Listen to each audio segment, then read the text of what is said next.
welcome to episode 7 of Damsels After Dark, where we, your lovely hosts, deep dive into a book each week from cover to cover to obsess, rant, all of it. Everything. All that, yeah. And without further ado, let's jump into it.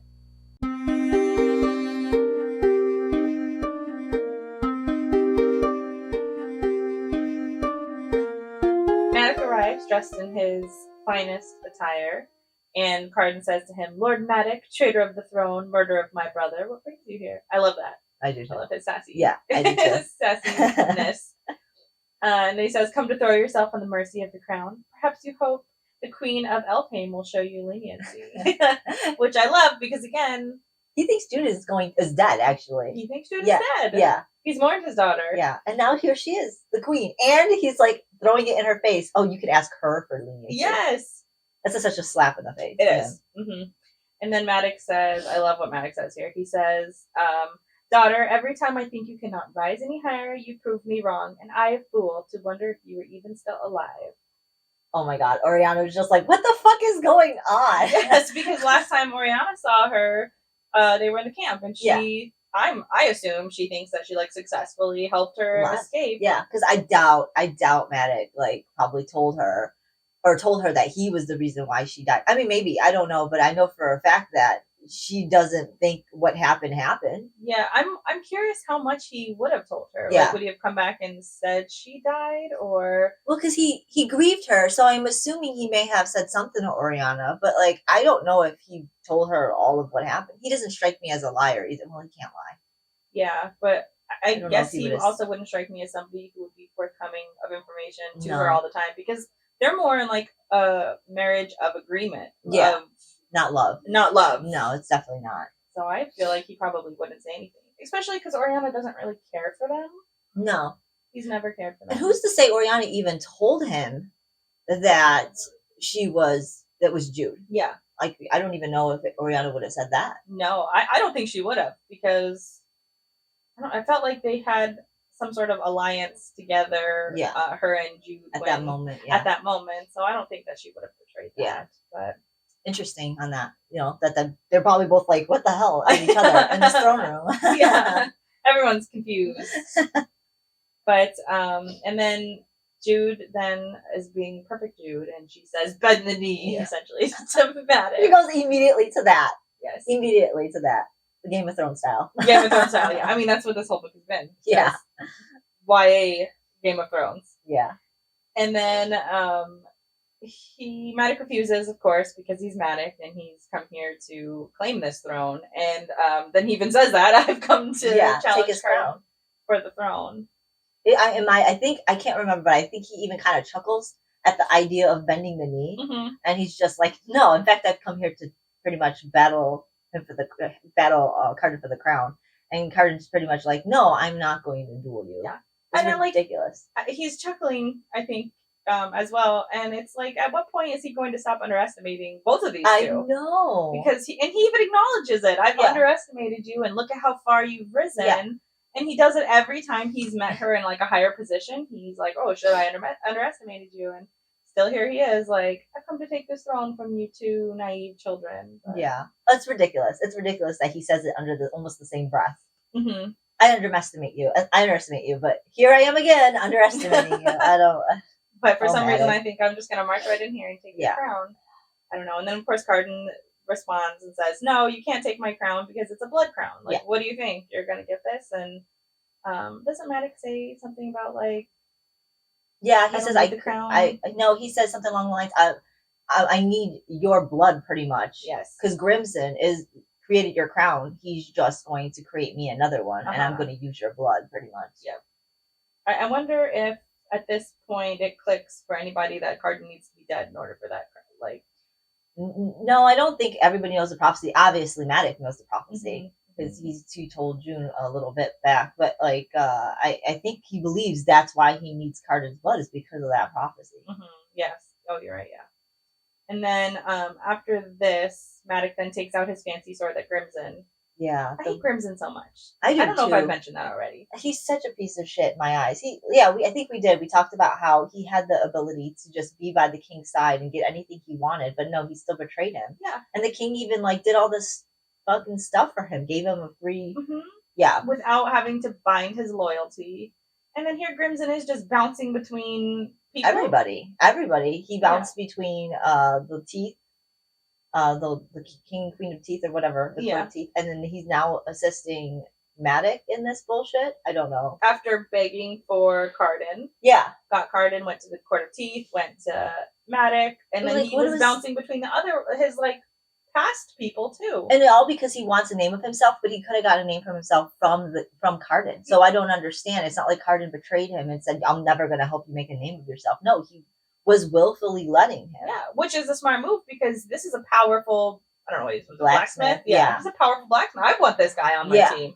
Though if I were Carden, I would have forced his loyalty. I would have forced his loyalty too. But I guess maybe at the time he was so eager to please Carden, it felt like, oh, I'll do anything, just please don't make me bind it. But for somebody that powerful, I would have had to I've been like, nope, listen, you have to understand where I'm coming from. If you want this, then I would have. You're too powerful to let scurry about of your own will. Nope.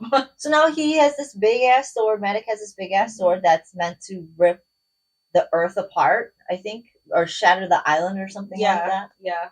And so he brings it up in the air, and Carden tells him, you were a friend or a visitor in my on my lands until you brought upon a sword, and now if you would like to continue being my friend, put that sword down. Yep. And Maddox was like, oh, pretty much good choice of words. I'm gonna put it down. Yeah, he did. So he kind of just slams it into the ground, and the earth starts to quake. People start to scream and yell and run, and a fracture just goes right towards the throne. I think this is so cool, and it breaks the throne in half, right down the middle, slices it. This was so cool. Yeah, and then it leaks like sap, almost like it's bleeding. That was so sad, though. It was sad. It's like it's bleeding, and everybody's shocked that it even could happen. Yeah, but leave it to Grimson and Maddox to form some undefeatable sword. I don't know. Yeah. So the sword that cracks the throne, I don't even know if we mentioned this somewhere along the line, but I don't even know if the throne was also created by Grimson. I can't recall. Yeah, but since the throne, or since the sword was created by Grimson, anything created by Grimson, it has that curse upon it. He was telling Jude. So it's like, I almost feel like if that were to be the case, I feel like he may have put some kind of spell deactivator curse into the sword to stop so that it throne. Could break it. Yeah. I'm not sure though if he created the throne. I don't even think it ever said. Yeah, I don't remember. But regardless, he does break it in half. Yeah. And if there is a curse, Grimson would be the one to know how to prevent it from affecting Maddox. Yeah. And then Maddox says that Carden, basically calls out Carden and says, you're being controlled by Jude. How can you inspire loyalty in your people? But little does Maddox know that he's really no longer controlled by Jude. No. Because last Maddox knew, or assumed, well, I guess last he knew, Jude was controlling him. But they made that pact and they made a vow and got married, and now she doesn't, and he doesn't know that, obviously, because he just found out she was queen. Yeah. How would she know about that intimate detail? Why would he keep making assumptions on... A lot of time has passed, sir. Yeah. Since the moment you found out that Jude had control over him, and...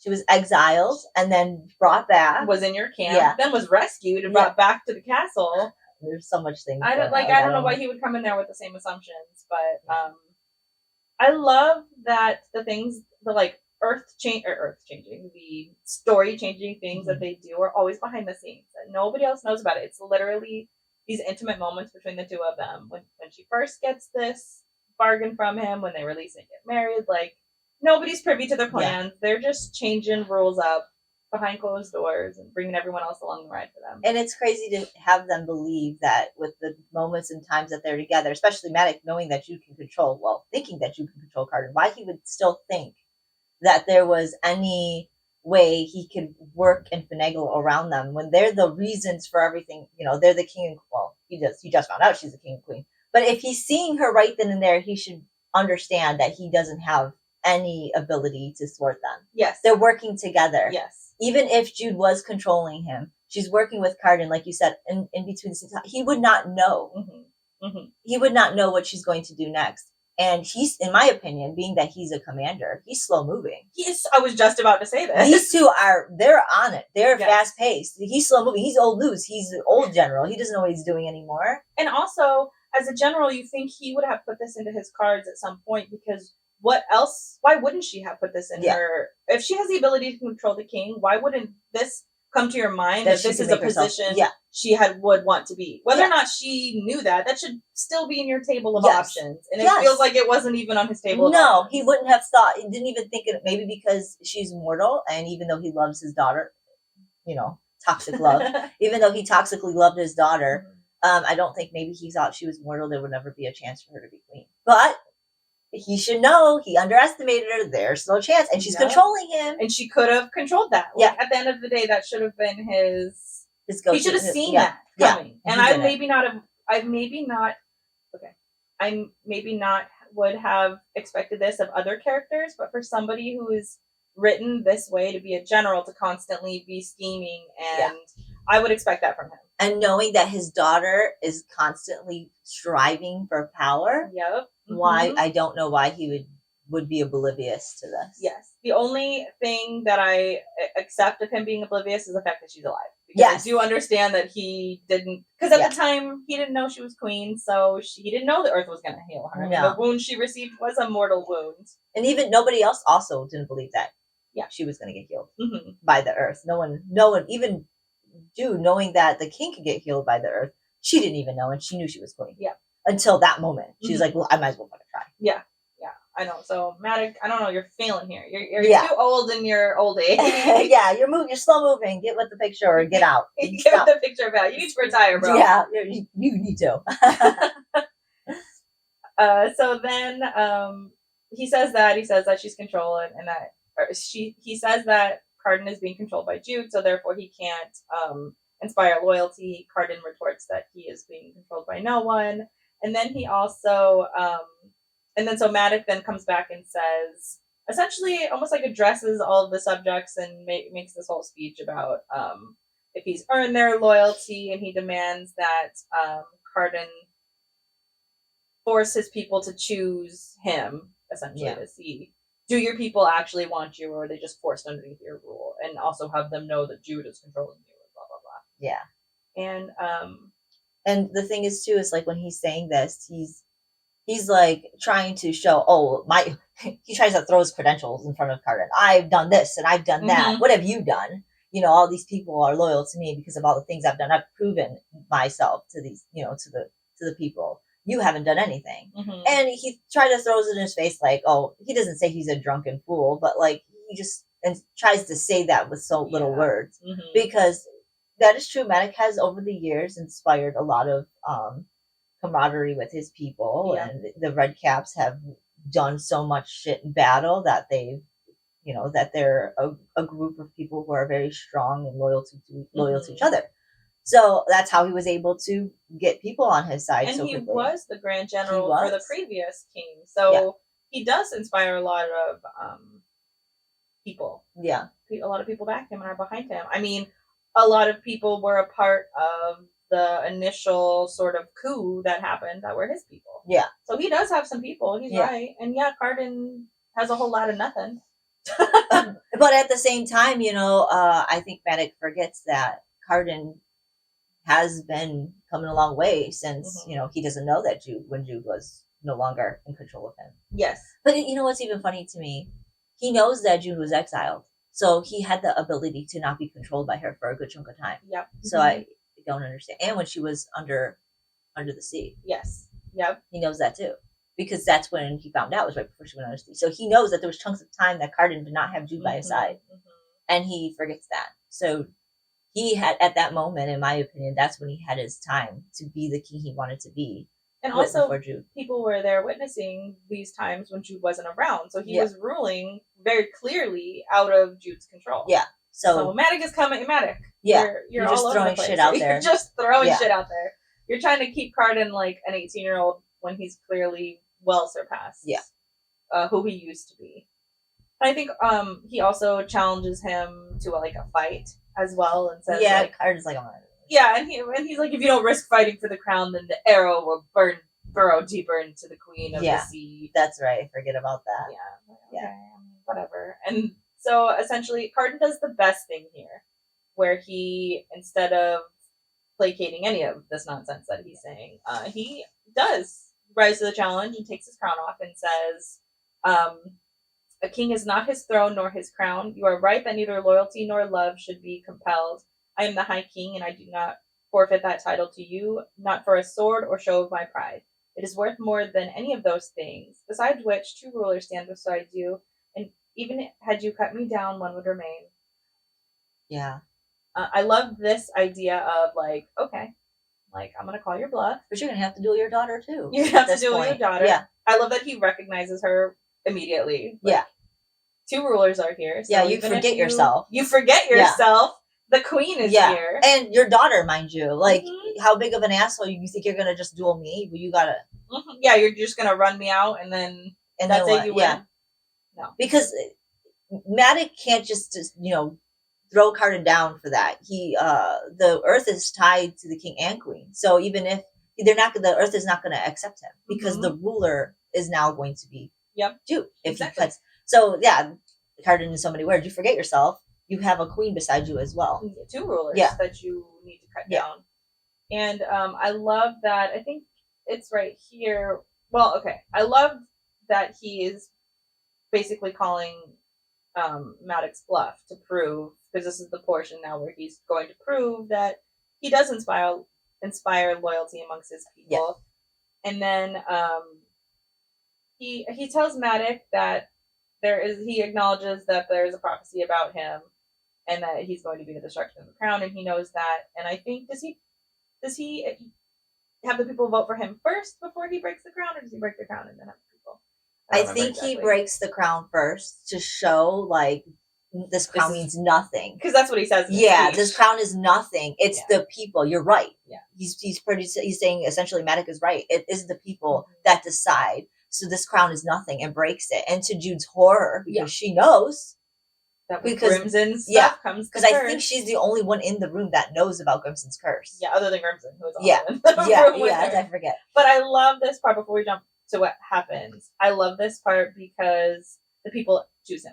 Yes. The people rise up and they choose him. Yeah. And I wish that we would have gotten more somewhere, I don't know, in this book or in someplace, more interactions with Carden and his people, because we got a few glimpses of this, and he was a just and fair ruler. Yes. He was level-headed, he was smart.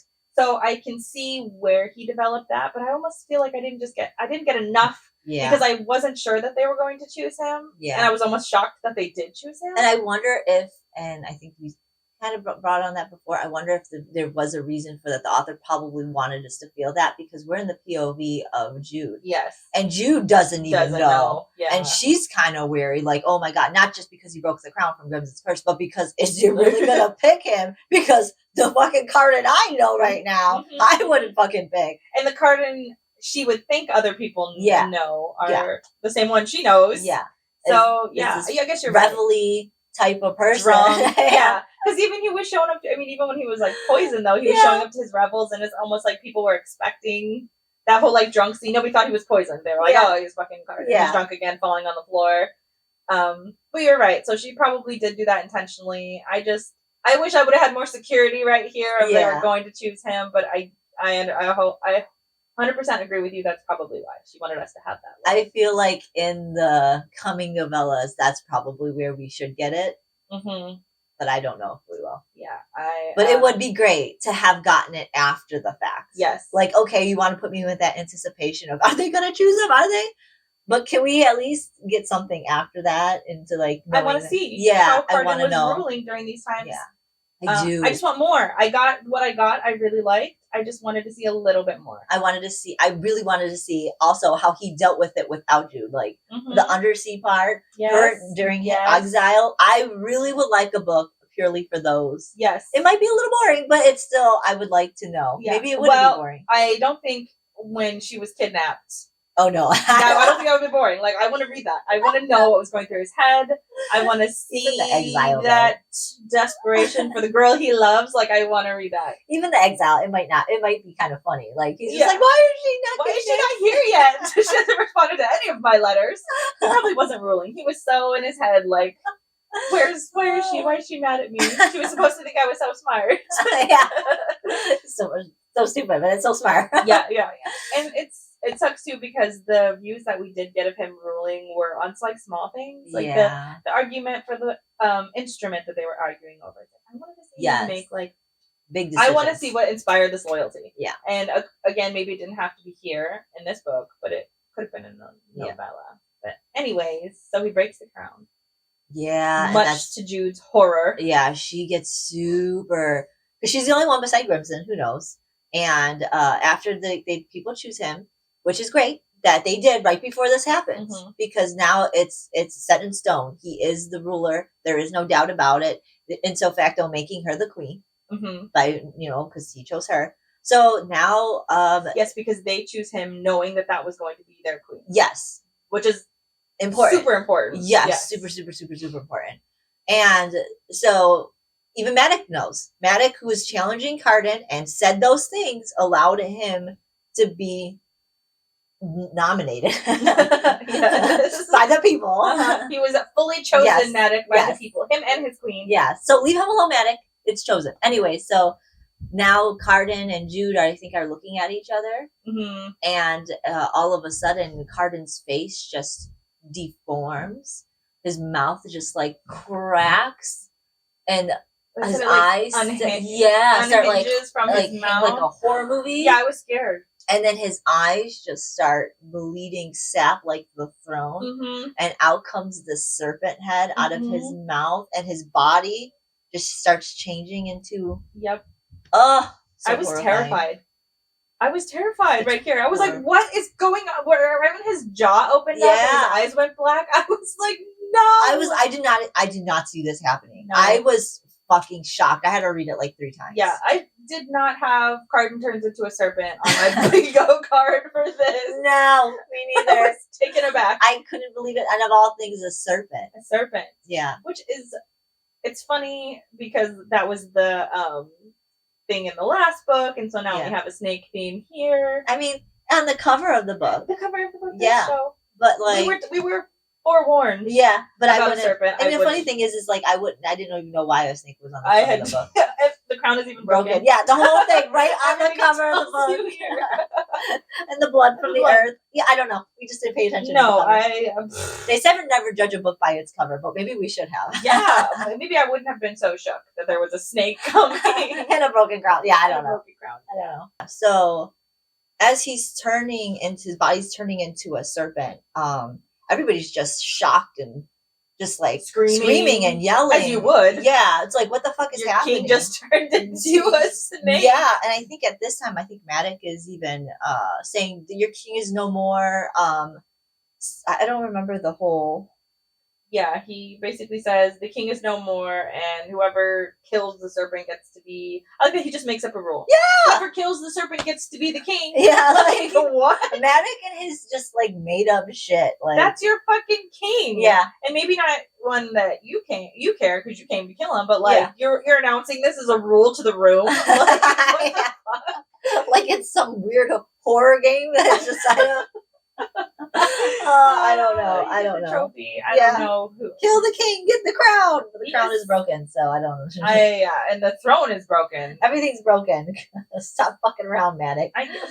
He's so power hungry. It's obnoxious. Yeah, it's ridiculous. So so he's screaming this and I think he's trying to attack the serpent, which at this time it's like anything the serpent is like moving on or touching is starting to turn like pretty much damaged goods, starting to leak out and poison and die. Yeah, it's like black and inky all over the place. It's like decaying almost. Yeah.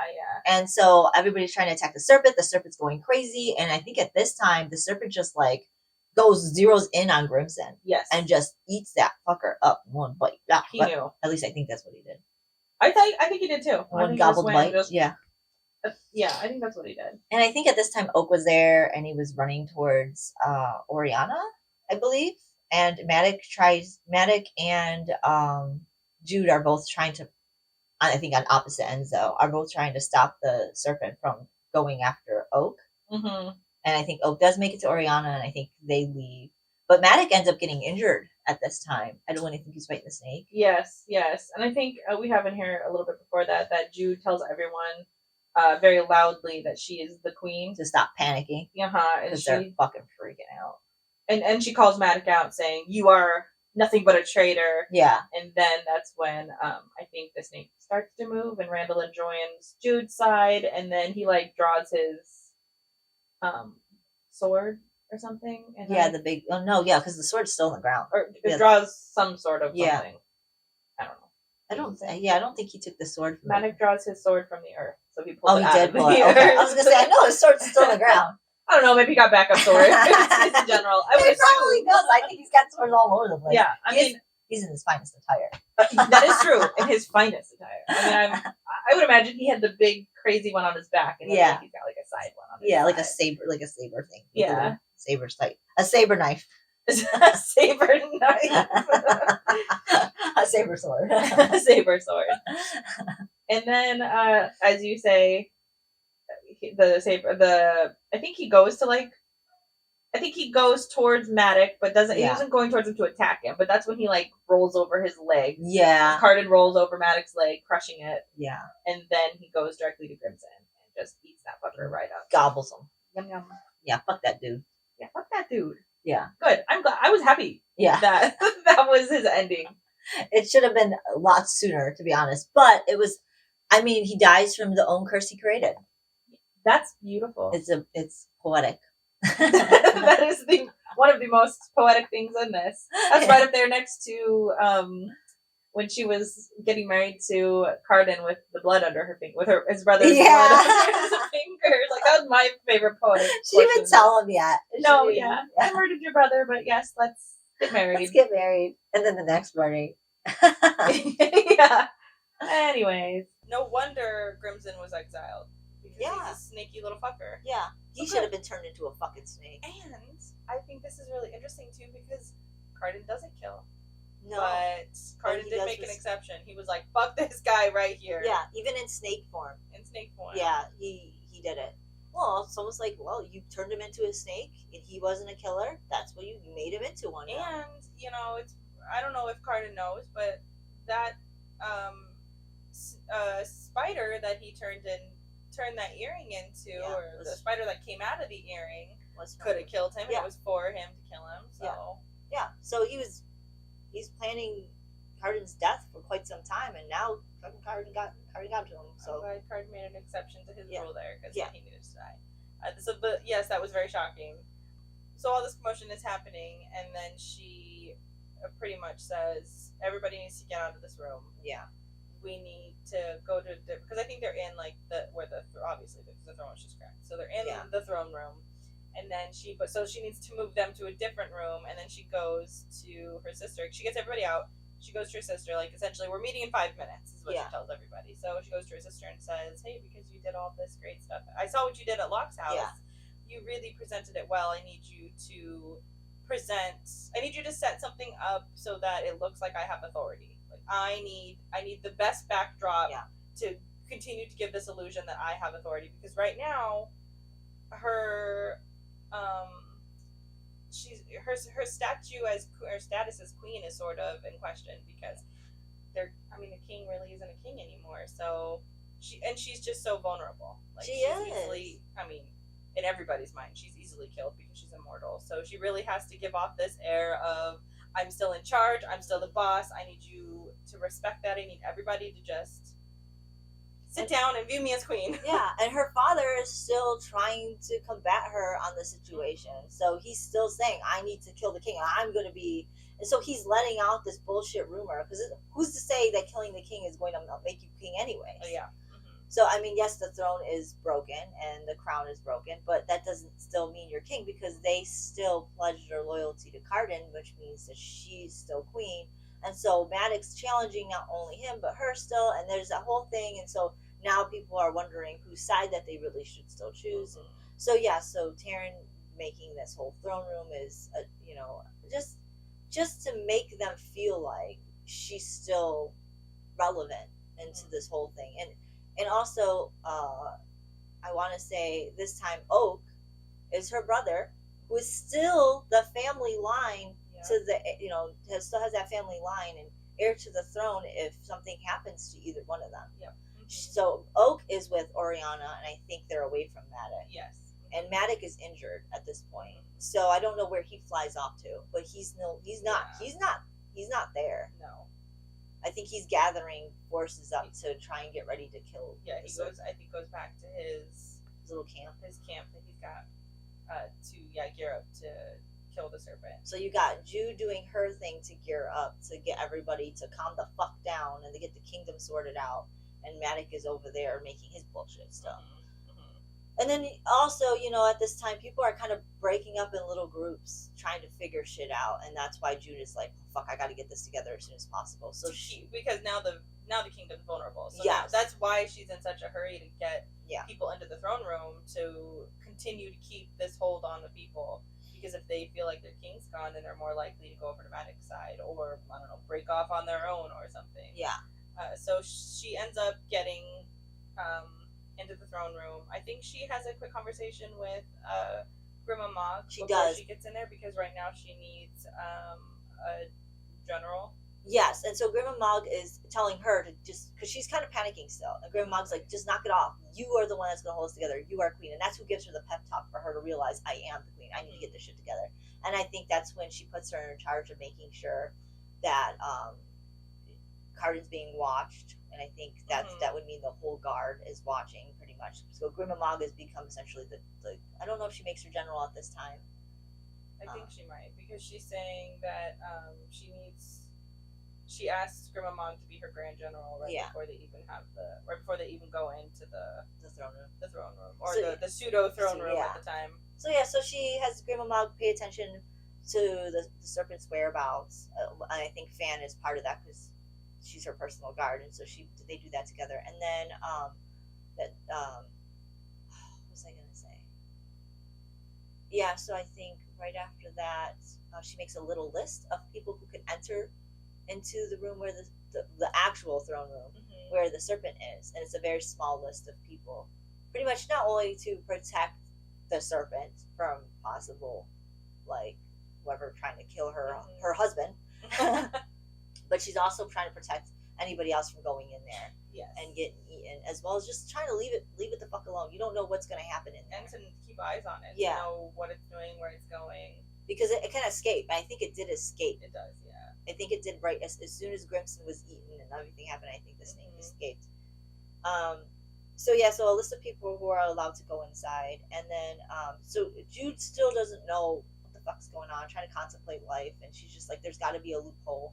I want to find out the loophole, and I think she asks the royal astrologer Baffin, to go and to meet up with. She wants to have somebody get him to meet up with her before so she goes to the council. Yeah, and she tells Bomb, like, hey, if you find any motherfucking traitors, kill them. I don't give a shit if there's a whisper of my fucking kill them. Kill them. I love that. She is so smart. She's like, you don't need to come to me. You don't need to tell me. If you think that they're not loyal to me, kill them. Just kill them. Don't even ask questions. I don't care. She's like, good, I'll do that. Yes. She's ready to do it. So then the throne room's getting all ready, blah, blah, blah, blah, blah. She meets with Lord Baffin, and she's just like, I need to know right fucking now. Is there any loophole? Or what? She asked first, what was the prophecy? Like, what did you see? I need you to look at your notes. I need you to reread what you wrote down and tell me everything. And he essentially was like, look, I looked over my notes. It's the same shit I said before. And the prophecy is that essentially the only way to stop this is to stop him is to kill him.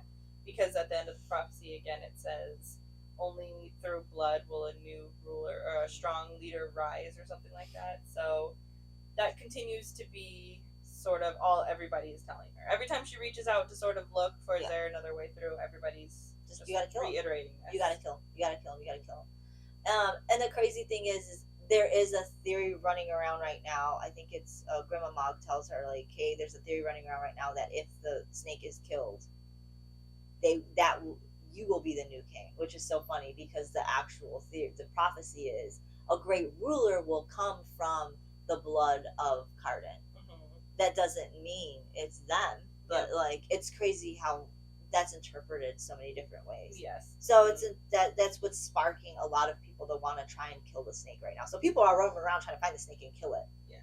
And it's not working. It's not working. They're getting badly injured. Does he kill any other people? He does. Okay, I thought he killed some of Cardan or some of Maddox. Yeah, he does say that because it's implied later. But yeah, he's just going around killing anybody who's attacking him at this point, which is crazy, like you said, because Cardan's not a killer, but essentially this is Cardan. Yeah. Well, this is I did take it to be that this was sort of Cardan, but like not fully. Like he's clearly not fully in his mind. No.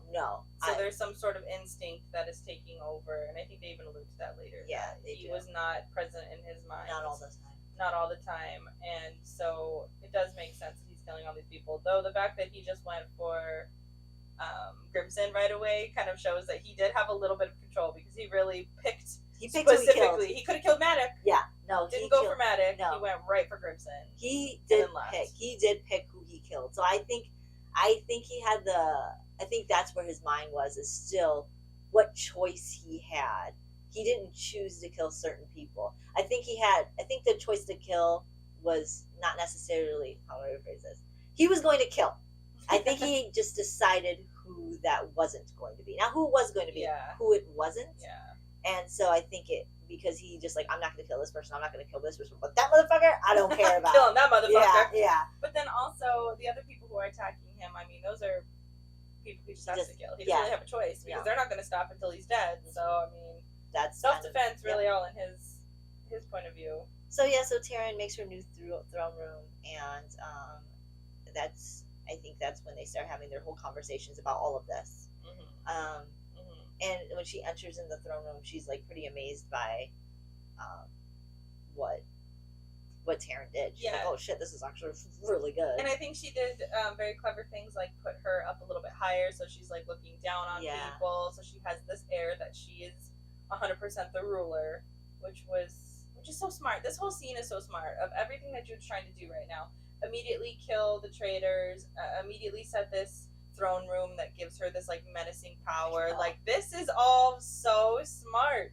I can't get over it. Yeah, I just love it. I just love it how she did it. So she people go in there, and then they start to get all this information to June about where the serpent is and what people. That's when she starts to know people are trying to go after the serpent. And Baffin reiterates, there's really only one way to handle this, and it's to kill him. And I love that they even say, like, there's no loophole, like, no true love's kiss is going to break this. It's literally death. Yeah. That's your only option at this point, Jude. Oh my God. And this is great because she's not having it. She's like, no, there's got to be something. And she gets really angry at them about how they're responding to her. And she takes a page out of Cardan's book and says something along the lines of, if you guys keep on being this way and you don't want to listen to me, she pretty much threatens them with going to the tower, forgetting because they're displeasing her. Yes. And then I think she thinks about it, she's like, I could have handled that a little differently. That was a little cruel. I have finally get my chance of power, and I'm becoming my father. Oh yes. Mm-hmm. So it's like she took a page out of Cardan's book, but she went a little too far with it. But so, she has to put her authority down, because if you're not harsh in the beginning, and I'm going to say this right now, she's a mortal woman, not just a woman, but she's a mortal woman. And they even said they've never really had a queen. Yes. They've had kings and fae kings. So now you got a mortal queen. Yeah, and they're already questioning her authority. Yeah. So even the council was immediately like, you should sacrifice yourself and not become queen because, not like kill herself, but sacrifice her position. because nobody really wants her there, and so she has to really come out being the queen that Cardin said she was. Like, because he announced her earlier, right? He said the murderous queen. So she really had to step up to the plate and be brutal. So I think her being brutal was the absolute way to go, because they're already floundering. In my opinion, the Tower of Forgetting was the least that she could tell them. I would have been more brutal. I would have been like, if you guys don't knock it the fuck off, I will have your fucking heads. Yep. Because it's, in my opinion, at this point, it's treason. Yep. This is a time of war, and when it comes to this kind of stuff, and you are showing any kind of sign, I'm sorry. Yeah, you're second guessing at all? Yeah. Then you're out. You're treason. Get out of here, treasonous. Go with my traitorous father, and I'll meet you on the battlefield. Yep. That's how I feel about it. Yep. 100%. And you guys, most of the people in the Living Council don't even know how to pick up a fucking sword. So watch your fucking mouth. Yep. That's how I feel. She was being nice. She was being nice. I got a serpent husband in the fucking room poisoning the earth, and you fuckers are trying to talk to me about what I need to do. She's being nice, but she's also panicking a whole lot. Yeah. So Tower of Forgetting was the nicest thing she could have possibly fucking said to them. And I love that there is such panic and anger here, and I think a lot of it is stemming from the fact that he did tell her that he loved her. Yeah. Right before, and then she watched him turn into a serpent. Like, she was regretting the fact that she couldn't say it back to him, like, the whole time. Yeah. And then he turns into a serpent in front of her, and now she's just fucking desperate to get him back, because they never got to complete their love. Yeah, so now she's, like, after the whole stupid throne room, now she's thinking of Cardin, she's thinking of all that. And so she goes into the throne room and inches her way towards the serpent, because she's got reports that he's back into the throne room. Yeah, like, I think he's, like, in the middle where the throne is, curled up. Curled up like a little snake ball. Yep, so sleeping. Yeah. He's, like, resting. And he's bigger. Yes, he's gotten bigger. Mm-hmm. So she goes in there, and she's just like, Cardin, my love. Well, she doesn't say it like that, but she does. She goes in there, and she kind of tiptoes closer towards him, and he just, like, looks at her. And then kind of just goes back down, and she just gets closer and closer towards him, to where she's just, like, feet away from him and sits down, and he pays no mind to her, and I think he goes to sleep. Yeah, they just sit there for like a couple hours, or I think Bomb comes in. A bit until somebody comes in. I don't remember what Bomb says. Oh, Bomb tells her, like, there's a bunch of people trying to assassinate you, and I pretty much, like, what did you say, blow them up? I got rid of it. Yeah, I blew up their plan, literally. Yeah. Well, she is the bomb. I would expect absolutely nothing else. Yeah, it's funny. So I think Bomb also tells her that he wants to meet with her. That Maddox wants to meet with her. Yeah, sorry. That Maddox wants to meet with her. Says he wants a guarantee that he and Lady Nor and Lord Gerald may come to the palace and treat with you. He wants to see your brothers and sisters as well as his wife, because his wife Oriana is still there. Yes, and not as a prisoner. And I think they wanted to. Somebody asked her, where to put her. Yeah, she says, she's like, well, she gave me hospitality when she didn't have to, so I will do the same. Referring to when she was in the camp. Yeah, Oriana helped her a little bit. Which is really nice, because even though they still don't like each other very well, you know, they kind of have respect for each other. Yes. Especially after all that they both learned about each other. And it's strictly under the premise of Oak, because they both love Oak, and so they're doing it and being respectful towards each other because of Oak. Yes. So she goes, yes, I will let that happen, but no weapons, and because he's not a guest. Yes. He's not a guest here, but so no weapons. Yes. I just love this whole meeting. I love this meeting too. It's wild. And it's some like back, like it's not even like a formal meeting. They're like off to the side where the water. Was it by the water? Down by the water? It's like it's somewhere like that, and Jude has Terrence set it up, but only nicely for them. Yeah, for them to be sitting there a little bit, but not like she even brought out her fake throne. Yep, to set it out there. I mean, she's really trying to give the illusion of 100% queen authority. That's all the illusion she's trying to give out. Yeah. And I love this part here too, because she has like pillows and stuff set down below, like everybody's sitting around her, and she's like saying to herself, like, if Oak could just listen one time and just sit there and not look bored and just continue to present this air of authority, that would be fantastic. Yeah, she even talks to him and tells him that. She's like, can you just do me a favor or just pay attention? And be chill one time, please. Just be chill. We're trying to look badass here, Oak. Yeah, like, please Please just chill. So yeah, so like she has the whole area set up for them, and she even tells Terrence, she's like, I don't want them inside. They don't. They're not going to be inside. I'm not going to let them be inside. They have knights and spies and stuff like that, and yeah. And so Ghost, this is interesting too because he has Ghost's name, and Ghost wants to be there, so she makes Ghost wear ears, his wax his ears. Yeah. Yes, wax his ears full of wax. They've like sealed his ears up. Yes, because they're meeting with, which is also interesting, they're meeting with the Court of Teeth, which used to be their masters of Bomb and Roach and Ghost too, I think, right? I think all three of them. Was it all? I thought it was just the two of them. I don't remember. I also don't remember. It must have just been the two of them. I think so. Ghost was just Dane. Yeah. That's okay. So yeah, so they meet.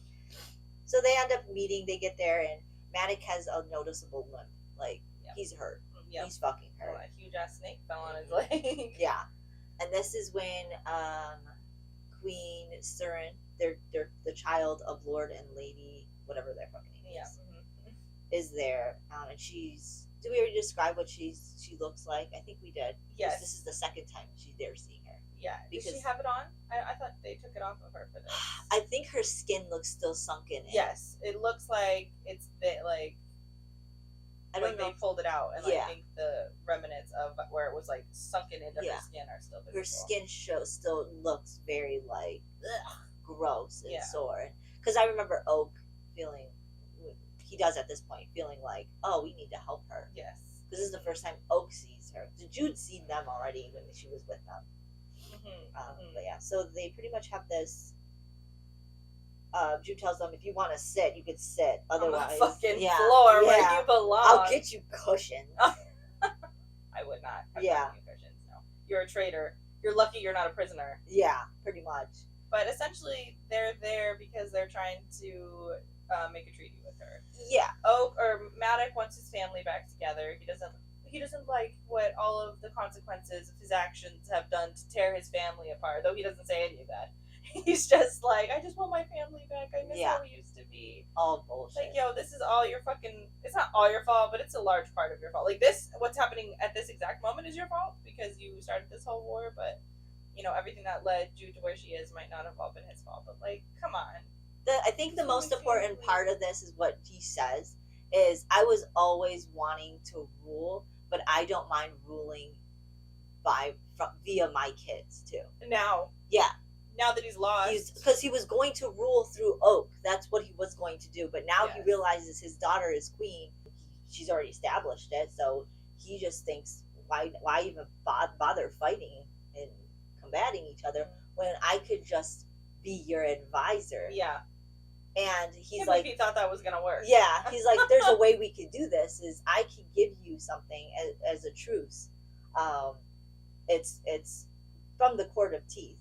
It's called a bridle, which is made by Grimson. It's the last item that's out there besides the sword. That this can control the snake, and you're bound to the snake. All you got to do, well, I don't think he said this yet, but he's like, you put it on the snake, you're bound to the snake. You and him for eternity are bound together. We'll give you this so you can control the snake and still have the power of the kingdom, and all you have to do is get rid of the living council, and I will be in its stead. Yes. So pretty much he's going to rule. Yeah. Well, I don't know why he thinks he's just going to come up in here and, like, rule over... Because he underestimates Jude still, to this moment. I just don't understand. Like, at what point is he going to learn? Yeah, you might have got away with ruling over Oak, because Oak is so young. But there's no way... He's constantly trying to do this through Jude. He's always been doing this to Jude. So after that, she's just like, well, why you could just give this to me? Or I think a Grimamog or somebody was saying, well, we could just kill you and take that. And then Lord Gerald or whatever his name is like, yeah, but I didn't give you, I didn't tell you the words or the commands or what to do in order to do it. So he takes her aside and he whispers in her ear, you just take 3 strands of hair, or your 3 strands of your hair, and tie it to the bridle, whatever, and then put it on him, and then you guys will be pretty much bound together. Yes. Which is, None of this to me reading this sounded like a truce. It sounded like something was wrong, and maybe you would have figured it out, maybe you won't, but like it to me just sounded like something wasn't right. Yeah. Why would they, even if Maddox was going to get what he wants ruling through Jude, it still wouldn't satisfy him. Why would the Court of Teeth? The Court of Teeth were saying that the reason why they wanted this is because they wanted to bound or betroth Oak and Queen Surin together. Yeah. So that way, when Jude and Cardan give up the throne, because they were always going to give up the throne once Cardan comes of age. Yep. That they will now rule together. Yes. And Oak is like, I don't want that. Yeah. I don't want that. Is there any other way we could help her? I don't want to be married to her. And also, Jude doesn't want to force Oak to. All she's done is all of this for Oak in the first place. Yeah. So it's like at the end of the day, she's not going to ruin that to force him to marry this. Yeah. Fucking fucked up family. Oriana's like, no, no, no, not happening. But then I think he does want to help her, like you said. Oak does want to help the princess, or I mean, she's a queen, because she looks just so abused. And then so Jude essentially takes that bargain. She takes the. Well, she doesn't take it per se. She kind of just says, how about as a truce, you give me this bridal, and I will decide whether or not I want to go through with this. I think she gives if this works and I get everything I want out of it, only until after everything works, then you will get what you want. Yes. But I will not do it any time before that. Living Council is not going to be destroyed just for you. We're going to do everything first, see if this works, make sure everything's fine, and then you get what you want. And then also that she's not going to force Oak to marry. No, if Oak wants to do it, then Oak can do it. But there's no promise on her end for something for Oak. And so when she says that, fucking Maddox pulls her aside and goes, "Okay, well, this is what you're going to do, daughter." Like pretty much telling her how she's going to handle things from now on. You're going to take the bridal, and then you're going to have a whole ball, like a ball or something, and you're going to do this in front of everybody and declare me there's a truce between us now, and that we have brokered a deal, and that you're going to tell everybody what we've done. Yes. That we've helped you find a way to control the serpent. Mm-hmm. Yep. And she's just like, okay, but you still don't get everything you want. We'll do this, but so yeah, just to sort of show that they're all in good spirits now. Yeah, just to sort of calm the waters too for the courts, because right now everything is still a little bit shaky. But yeah, so to have this big ball to say, always a revel. Yeah, have a big revel to say yes, everything's fine. Always We're a married, party. We made up. Always a fucking party. Yeah. So right after she's done talking to Maddox, she goes to the water, and because she wrote up a piece of paper that says, "If you ever loved him, I wrote help me," and she throws that into the water. Yes, because that's important. Oh yeah, and she also tells Maddox, whatever you got going on with the Queen of the Undersea, stop that. Yeah. Stop that now, right now. And he goes, okay, it's done. So now the Queen of the Undersea should be fine and healed, and there should be no problems. But Jude goes and writes that letter and throws it into the water. It's meant for Nikki. So right after that, she goes to her chambers and she sees Bomb sitting there playing with the snow globe. And it's the snow. It says congratulations on it, and it's so funny to me because this is Viv's present to Cardan. Congratulations on your promotion. Yeah, this is Viv's present to Cardan after he became a king. Yeah, like this random snow globe from the mortal world. Yeah, congratulations on your promotion. And he didn't even want it to, so it's almost like a smack in the face. Like, can you imagine getting that? Yeah, like fucking thanks, thanks. Viv, thanks. And he kept it. He did keep it. He kept it. It was pretty cute. So I don't know what happens after that.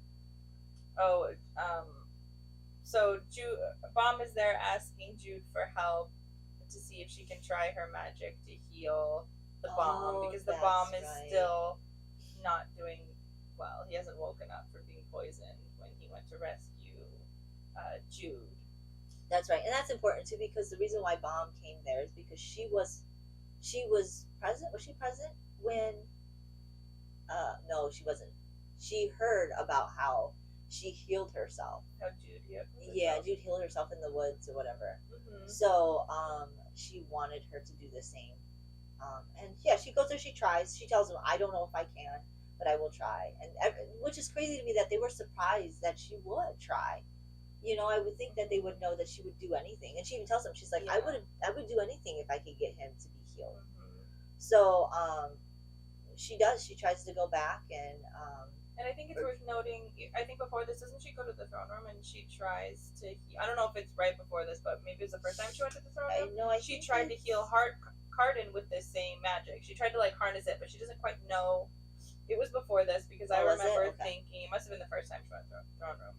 Because after this situation, I remember thinking, why didn't she try again with Cardin? But she does try her magic with Cardin. She goes in. She's like trying to feel it, but of course she's not magic, so she has no idea what she's feeling for, what she's trying to do. Obviously, it fails, and then sometime after, then Mrs. Baum coming and asking her to use this magic when she's already like, I don't think it's gonna work. Yeah, I've already tried it. It didn't work, and here I'm gonna try it with Roach, and surprisingly, it does work. Works. She wakes him up. I think she tries first and it fails, and then I think he kicks her. Does he kick her? Yeah, I think he kicks her when he wakes up, because it's like almost like a startling. Yeah, it's a startling feeling. Because I think she said it was a feeling of almost like, it crept up on her and it made her feel a certain way. Mm-hmm. I think with him, he was just so sick. Yeah, that it probably jolted because he was like moving around and not feeling like moaning and. Yeah, so he jolted, he kicked her, and she went across. And Roach still thinks he's dying. He's like, I'm dying! Yeah. And yes. Mama's like, no, you're not. He's like, I'm dying, I love you. I know, yeah. This is the only time I can say this to you before I die, but I love you. And she's like, you're not dying, but I love you too. I love you too. It's so cute that they finally sort of ended up together and they're having their sweet words. And I think it was it Ghost that was with her, like went to go pick her up, and they're like huddled down, like hearing this like love situation that's going on between Baum and Roach. Yeah, so then I think they sneak off, but I think her and Ghost have like a little conversation, but I don't think it's really much. I think they just kind of have their little banter. Mm-hmm. Now I think it's interesting here, like oh no, she's like, I need to do one more thing before I need to go to sleep. Oh, okay. They have their little conversation. She's like, I need to do one more thing before I need to go to sleep, because he's like, we should probably rest and stuff like that. Mm-hmm. She's like, no, I got to do something else, which is really important that she does. Mm-hmm. So she decides to go speak with Mother Marrow. Mm-hmm. I still don't know who Mother Marrow is. I go back and forth with who Mother Marrow is the one in the very beginning who tried to trick Cardin into marrying her or her daughter. So it was the hag? Yes. Okay. And she's also the one that gave her that walnut dress. I love the walnut dress. Yeah. So she's like I imagine her to be like some witch. I imagine her to be a witch too. Yeah. I mean, you're calling her Mother Marrow. I think she's a witch. And she's like, she makes these impenetrable cloaks. So that's the cloak he was wearing when he came to get her. I love her. I want a story on her. I want a story on her too. I want to know a little bit more about her. Yeah. But yeah, so she goes to go see Mother Marrow. She's with the Severin, the son of Elder King. I don't remember who that is, but that's the one that Grimson used to work for. So it's like a whole people of magic. Yes. And weird spells and stuff. So yeah, so she goes and meets her, and pretty much what comes out of that conversation is she's like, oh yeah, I got the bridle, and I have to put that on the serpent with 3 of my hairs. And she laughs. She goes, oh, why would you do that? Mm-hmm. She's like, well, that's how I have to control him. She's like, oh no, honey, if you do that, you're bound to him. You two are pretty much enslaved to each other, and people can control you with a word. And she's like, oh, I didn't get the word. She's just like, well, think about it, pretty much. And she goes, what was the most what's the thing Grimson wanted the most? Yeah. And it was for people to say his name. Yeah. So there's the password. So she got the password. She learned that they just tried to double cross her. Well, I don't know if Matic was a part of this. I'm not sure either. But I feel like I feel like he may have not known 100% because he already had his control through her. He was going to get it either way based off of him being the living council and being her advisor or being around her. Yeah. But I think it would have solidified with that password. And also, he would have had a lot more control because he knows that even if he takes the position as his sole advisor, she's going to fight him tooth and nail all the time on everything. It's not going to be a smooth sailing. Yeah, so I think he knew there was something, but I don't know if he had the password itself. Mm-hmm. I think he was going to do it with. I think that's what Laura, Daryl, and Nora. Because why would he involve them? He could have just took that and then had the password for themselves. Maybe he planned on killing them. I don't know. Yeah. But I don't think that they were a necessary part in his scheming. I think he only had them. I feel like he didn't know the password yet. That's my opinion. Because why would he pull her aside to tell her what to do? He didn't tell her. Lord Daryl didn't tell her in front of everybody. Yeah. He whispered it to her ear and pulled her right. aside. So I don't think Maddox knew exactly how to control her yet. Mm-hmm. I think that was his way. Maybe that was one of his plays to play with Maddox later. It's like George, what's his name? Gerald, and Nor. Honor, yeah.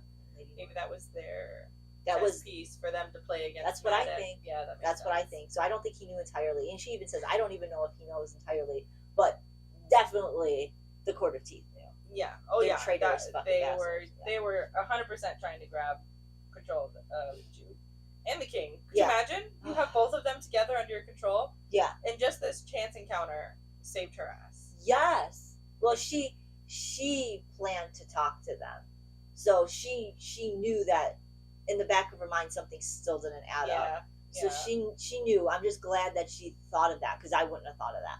No, I wouldn't. But then again, I don't know if I could bridle the serpent, and that's what she's battling right now. That is what she's battling. She doesn't know if she could bridle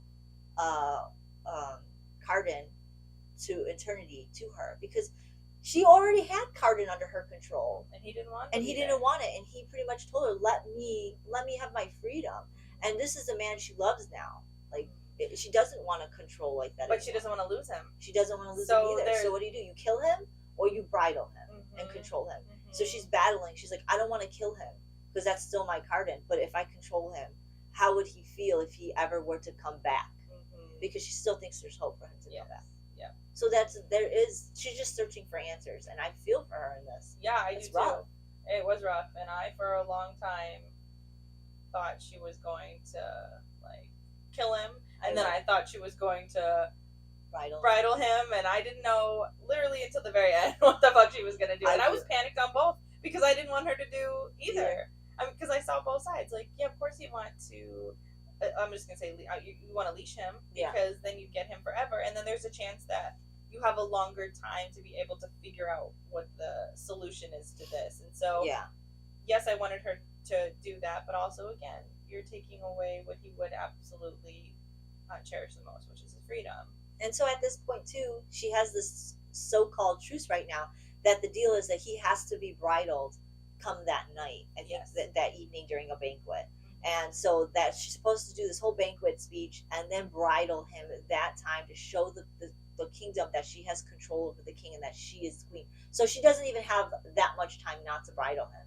Because in my head, it's like, well, then just don't bridle him. But like, no, if she doesn't, the truce will be gone with Maddox, and then she has this war again. Yep. So she has that on her head as well. Yes.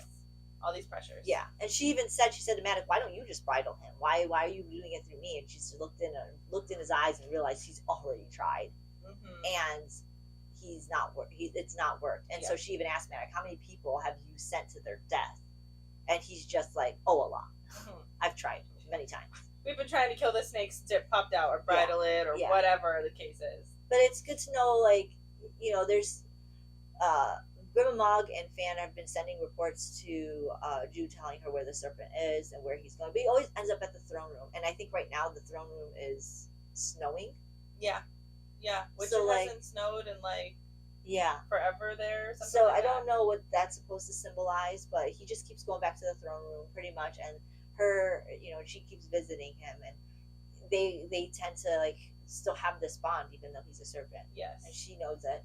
And everybody else is recognizing that too, by the way, because that's what Maddox said. Maddox well, everybody knows that you could still get close to this. So you can get close to it, yeah. And it's not like it's cuddling up to her or anything, but it's just not attacking her. It's just only chill and relaxed right when she's around. Yeah. Also, she's probably the only one though who's not like running up to it trying to fight it or something. You know what I mean? Yeah. Like, only you can get up to it, and that their encounter with it is with knives and fucking shit. Yeah. So I don't know, guys. But anyways, So now there's the banquet, and pretty much everybody's there. Matic is there, and everybody's just kind of like congregating, having conversations, talking to each other. and I think she does do like a mini speech here, doesn't she, about like how there is a truce? Yeah, that they pretty much have a truce together now, and everybody's looking surprised at this whole thing. Just the whole idea that they figured something out is kind of discerning to them. Like, what did they fucking work out? You know, but I don't think they say at this point. It's just that they came together and they came up with some kind of truce right now. And Lord Royvin's there with his lady, and she has like this scar down her chest that is now visible from the battle of with the sea, the undersea. Yep. And because they attacked their the undersea attack. That was the camp that Carden let the undersea attack without any retribution. Yeah. And she apparently got very hurt during this. And so, right around this time, I think she's talking to Lord Royvin at this time, and pretty much thanking him for like being by my side. Anyways, Natasha just shows up, and I think that's when Kay starts walking straight towards Nicasia and just like fucking punches her in the face. Right before this, though, Jude's trying to warn Lord Royvin. He's like, I think your girl is going to, and then just like punch her in the face. And so, like, as this is happening, Lord Royvin runs, but like Jude's even trying to run towards that. And Matic grabs her and says, "No, you are the queen. You don't run to fucking high school brawls." Yeah. Yep. And she's like, "Well, but I sort of need to be here to talk about this." Yeah. So I think she does go over there. Yeah, she does. She goes and talks to. I think she sort of just says, "All right, you did. Like, you got your payback. Yeah. We're settling. It's settled now. Yeah, we're done. So we're good." So she pulls Nicasia aside, and pretty much they have their conversation about Carden. Yeah. When Nicasia does say, like, it's really weird. We are best friends. Yeah. I do still care for him. He's still my best friend. But like, also, he's told me, like, I understand that he loved you. We've had a conversation about this. Yeah. She still loves him, obviously. She does still love him. But whatever. But he knows. Yeah. Now, but she knows now that there's not a chance. There's not a chance in that. He is in love with Jude, so that's good to know. And here, there, it's still odd, but it's also still cute how because she's just like, oh, he hates that he loves me, and she goes, no, he doesn't. No, he doesn't. He's come to full terms, Jude. Yeah. It's you who just are not quite there yet. There was also a dress. Remember how there was a dress being made for her, specifically for her, and it was supposed to be made by Dane, the guy who's controlling her. Well, that's what she thought it was. It was supposed to be. Yes. But Carden stepped in, and he was the one who, because she was like, this is way more than Dane needed to be for me. Well, what had happened was that they drew a different dress. A dress had been drawn and marked up and then sent, but then a new one came That's what I'm saying, yes. And that was and so Carden sent a different dress. Because she thought it was from Dane the whole time. She's just like, why would Dane, this isn't the dress I want. Why would Dane give me this dress? And it wasn't. Carden made her a pretty fucking beautiful dress. Weird, because that was well before, and that was her the coronation dress. That was the dress that she made him king in. That was funny. But yeah, that was at a time where they already had their bargain with each other, and he already like was kissed by her in a really aggressive manner, and like so he was already petrified and on her side at the same time. So, like, that was already starting to show. He already was starting to show his feelings and wanting approval of her way before. Yeah. And that's Nicasia was like, no, this has been going on for a while. He loves you. Yeah. And it even shows what we were talking about, how he really wanted to, like, think that their love language was, like, this bullshit banter. He totally thought that that's all it was. Because that's what he was doing. He's like, well, I know she likes me, so she must like this. Like, I don't know. This is what we've been doing. Yeah, it's so funny. But yeah, so now he's a snake, and yeah. Oh, and Nicasia basically says, like, I'll help you in any way that I can help you. And she's like, just please fix him. Please fix him. Because Nicasia doesn't know if she loves Carden. Yes. Nicasia knows that Cardan loves her. She doesn't know if it's reciprocated. But now when Judah's talking to her and telling her these things, she also breaks down and starts to tell her. And starts crying too. Yeah. I think this is the first time she's cried in front of anybody. And it actually admits her feelings for Cardan. The first person she admits her feelings for Cardan for is Nicasia. Is his ex-girlfriend. Who's Yeah. still in love with him. It's like, oh my god, that's fucking weird. But like, okay. But yeah, they're both upset at the fact that, you know, he's like this, and they both want to break the curse, and she's like, if I would have known how to break the curse, I would already have done it. I would have done it. I'm desperate to find the cure to this curse, trust me. Yeah. So she goes, I think that's when she goes back to the banquet and tells the Severin she needs something from him, and I don't know what that was. Oh, I do know what it is, but we don't know what it is yet. Yes. But she borrows something from Severin, which is very important. If you remember, these are the type of people that have all these magical gifts from Grimson still, and all these cool things that they also create. So she's going to ask, oh, it's so cool what she borrows from him. But yeah, so she find does. out in a little bit. Yeah. And then also during this banquet, we have this fantastic conversation between her and Royben, which I love. And I think he catches up to her, and she thanks him for standing up this for is her. right before he punches her. Kay punches her. Yeah. And then essentially they have a conversation where Royben says, yeah, I'm loyal to King Cardan, and I will fight for him until I die, essentially. But at the end of the day, I'm loyal to you. Yeah. Like, I have respect for you. You're my queen, and it's not really Cardan who I'm with, which I love this, because he's like the only one who has ever said this. I like that he's sort of been intrigued from her literally since day one. Yeah, since she walked up into his tent. Yeah. Like, the way she even walked up in his tent, because I think she snuck into his tent. I think she walked into somebody else's tent, but she snuck into Lord Royben's because the commander was in there. Commander caught her. What the fuck is you doing in here? Yeah. But yeah, so he was always intrigued by her, and his loyalty was to her, and I think that's great. Like you said, this is the first person who's pledged loyalty to her, besides Cardan, of course. Yes. But as a queen.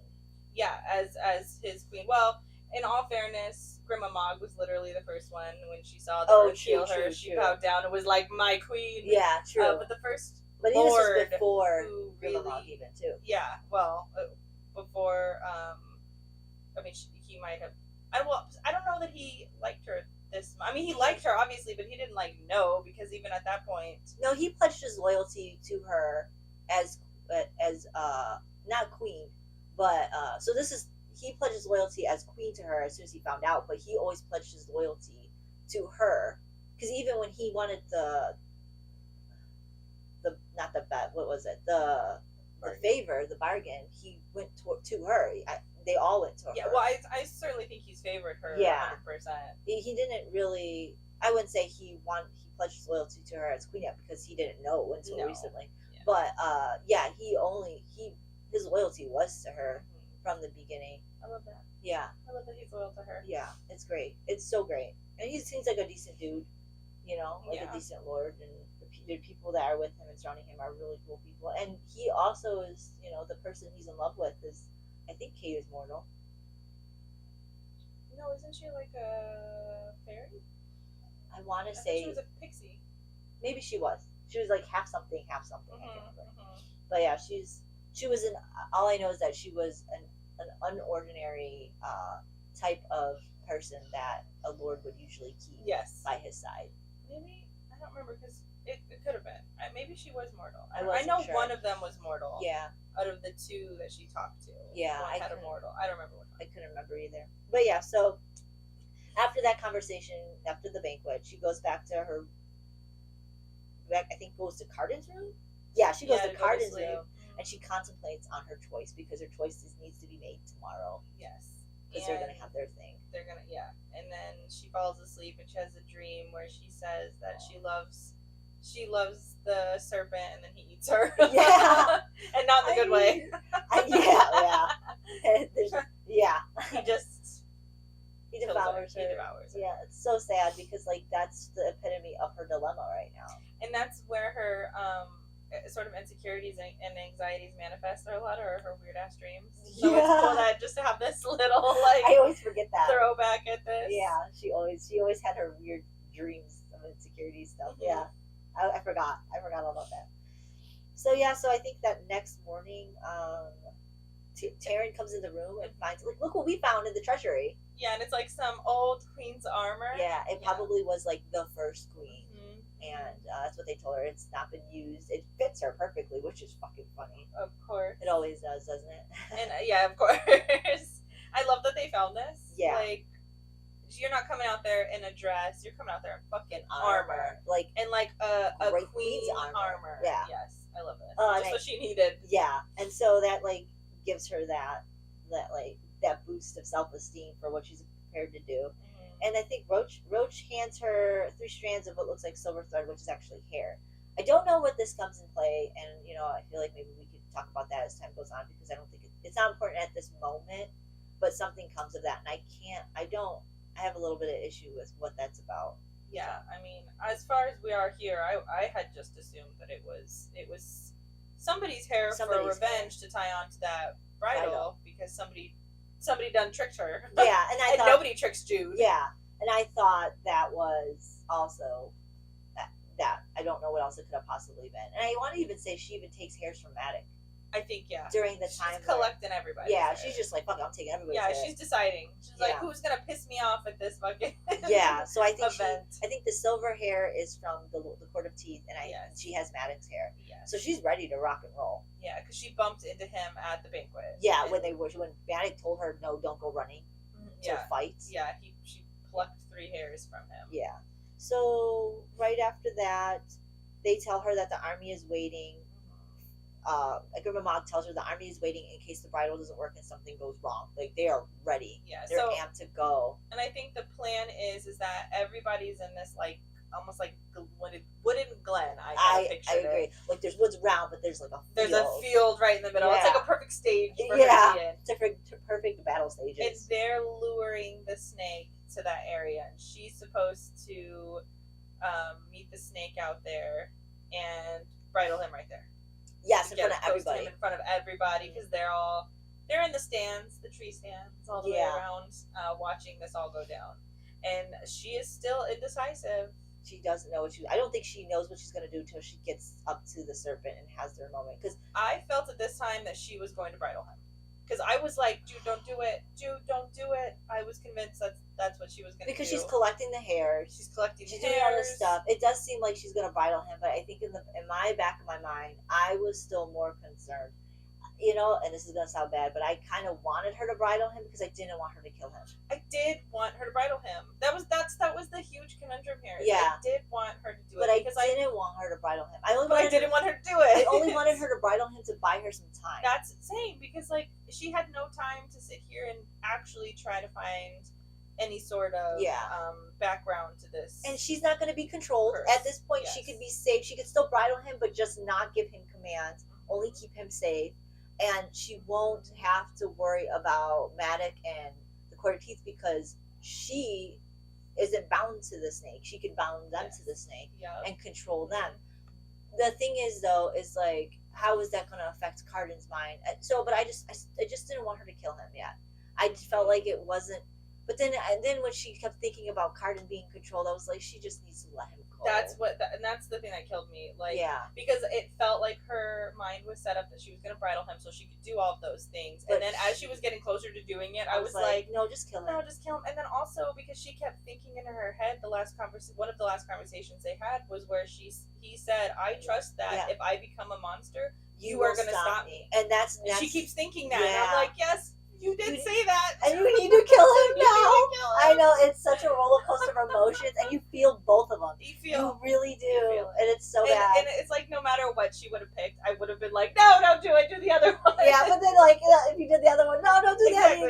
Like, there was no winning in this situation. It was such a good conundrum. It was. Yes, it's such a good. So at this point, I think they go. Yeah, she talks about her 2 paths. And Baffin reiterates to her that there's nothing's changed except that the stars aren't speaking to him. So at this point, what he means by that is that because the stars aren't speaking to him, that there's there's a momentous. This is a momentous moment. The future is unclear. Yeah, it could be changed. It's her essentially changing fate. Fate is waiting for her to pick her choice, and then he can see what's going to happen after the event. A lot of good that does anybody. Yeah, it's like, why did you even talk to me right now? Yeah. Oh, you have to do the major event before I can predict the outcome of the event. Yeah. It's like, no, you're supposed to be able to predict the major event. You are the seer who is not seeing. Why do I need you? To the Tower of Forgetting Fans. Up on his fucking head. He's not good seer. Useless. Yeah. Where's the jester? I need the jester. He's probably more helpful. Yeah, bringing up the mood instead of being absolutely useless. So at this point, they spot the serpent, which is fucking crazy how they just happen to spot Carden. Like, he's just like, hey guys, where'd you go? Like, the serpent just happens to be right around the shoreline where they're at. So they ride up to him, and she gets really close. And this is this moment. So she starts to get really close to him, and she whispers to him, pretty much, as she's going up to him to get him close, and asks her, "Hey, do you remember me?" And he kind of like looks at her in a direction, and she gets like really close. Also, just to note, he's huge. He's massive. He's a massive snake in the middle of this field with just her. He's towering over her, and he gets, so they get like 10 feet from each other, and the serpent moves towards her and moves in a fast. That's terrifying. He moves in a fast speed towards her, then just stops 10 feet in front of her, and then just Judah said she's like trembling. And she starts to walk closer, and she's just getting all those overwhelming thoughts, like you were saying, of, if I was a monster, you would stop me. You wouldn't let me hurt this kingdom. I always knew that you would be that one. And then it's just replaying in his head. And so this is the part where she starts to show the item that she borrowed, which also she was planning ahead for this as well, because like she said, she asked Severin she could borrow an item, which is called Heartsworn, and it's a massive sword that can cut through anything. Because, as a reminder, nobody can cut the serpent. Yes. They've tried, and the scales are super sharp. And it's like armor. Can't get through it. Couldn't do it. So she borrowed the sword called Heartsworn that can cut through anything, which is also made by Grimson. Yes. And so she pre-planned this too in case. And she gets up close to him, and she tells him, "I love you," and she cuts his head off. It's so sad. I was like, and so she is devastated. She doesn't even pay attention to what's going on. I think she people are running towards her, and she's dropping to her knees, and I think she's even sobbing at this point. I think she said she was screaming. Yep. She's devastated. I almost think that she didn't know what she was gonna do until she was right up in front of his face, and when she was like, "Yep." When he ran towards her and stopped and didn't kill him, didn't kill her. It's like he was resigned to just kill me, please. Yeah. You're the only one who could do it. You're the only one I want to do it. Because if Carden was still in there just a little bit, that's what he would want. Oh, it's and so I think sad. she got that. Yeah, it was so sad. I was like, I wanted to cry. I had to put the book down. Leave, I'm crying now. No. So she puts the book down. Or she puts the book. I put the book down. And I cried for a moment with you. And then so she's crying, she's scared, everybody's running towards her. She doesn't even care. I think Maddox grabs her. Yeah. At this point, and she's just like, just do whatever. I don't fucking care. I'm not battling you. I'm not fighting you. I'm done. Yeah. And he's like, stop fucking being a baby. Yeah. You won. Fucking great. Thanks. Yeah. Thanks, Maddox. Yeah. And so she's like, I don't know what the fuck you're talking about. And she looks over because he's like look what you just did. We also, sorry, we forgot to mention though that somebody tries to attack Jude. Jarl tries to attack Jude. Oh, right after, and I think Bomb actually gets her first arrow. Her first arrow to kill somebody. Yeah, or hit somebody. How can I forget? Yeah, how can I forget? She managed to kill somebody, and I think there was a whole yeah. So, but Jude is suffering. Yeah, Jude doesn't give a shit. No. Jude was like, "Let it kill me." Yeah, I'm dying. And that's when Medic was like, "Get up on your feet. Stop being a fucking sourpuss. You're fine. You're the one who slayed the serpent. You're fucking great." Yeah, and so read the room, Maddox. Yeah. Fuck you, asshole! I killed my I'm my king. I'm my king, my love. I killed him. Well, and see here, before I say what's going to happen next, there's a lot of stuff here. So she kills the serpent, making her the ruler, so to speak, in Maddox's own fucking theory. Yeah. So he gives her that respect by saying that. You shut up, you won, look at. Yeah. So it's almost like she's just like, no, I'm not going to look at this, my king that I just killed, my love. And it's almost like he's forcing her to look at it. Like, look at what you did. Yeah. That's how I took it at first. I didn't understand why he was like, look at what you did, you won. I thought it was like him saying, you killed the serpent, now you're queen. I respect that. Oh, so that's how I took it. Okay, that's how I took it. Which is true. That's exactly what he also was showing her something. Yes. But also, so now people can't say that she isn't the ruler in her own right based off of that own. But yes, on the fact that she was did the one who slayed the serpent. Yeah. And also, which was the going fucking thing at the time. Also, she is the queen, so that even exemplifies her status even more. So and now she's the only crown left. Mm-hmm. So we think on all bases are covered. Yes. She's officially won. She's queen. Yes. No matter what. Yes. But she turns around and does what Maddox says, and fucking what is it? The snake is emitting a glow. Yeah, it's like glowing in the middle of it or whatever. And that's what's going on. I know. And fucking Carden just pops out of there. Naked too. Glowing. And I think he's got like this inky blood all over him. Yeah. And people are rushing over towards him to like put on clothes. And he's like, I haven't been wearing clothes this whole fucking time. I know. What makes you think I'm going to wear them now? Yep. And I think like what once he walks out, Jude just takes off running. Yeah, she just runs up into him. First display of affection in front of everybody. I know. Yeah. She doesn't give a shit. She doesn't care. No. So she runs up to him, gives him a great hug, and I think they have like, I don't know what they say to each other. I think she says like she wants to say sorry for him. Isn't this where she says that? Like I don't know what to say sorry for first cutting off your head or keeping you there for that taking so long to cut off your head. Yeah. Because if I would have known this outcome, I would have done it sooner. But she needed to go through that. She needed to establish her queendom. She needed to establish that she can, she already did. She did establish that she can fight, but build her kingdom, and I think she did that. I think this moment for her, I don't think anybody else would have handled this moment in quite the perfect way that she did.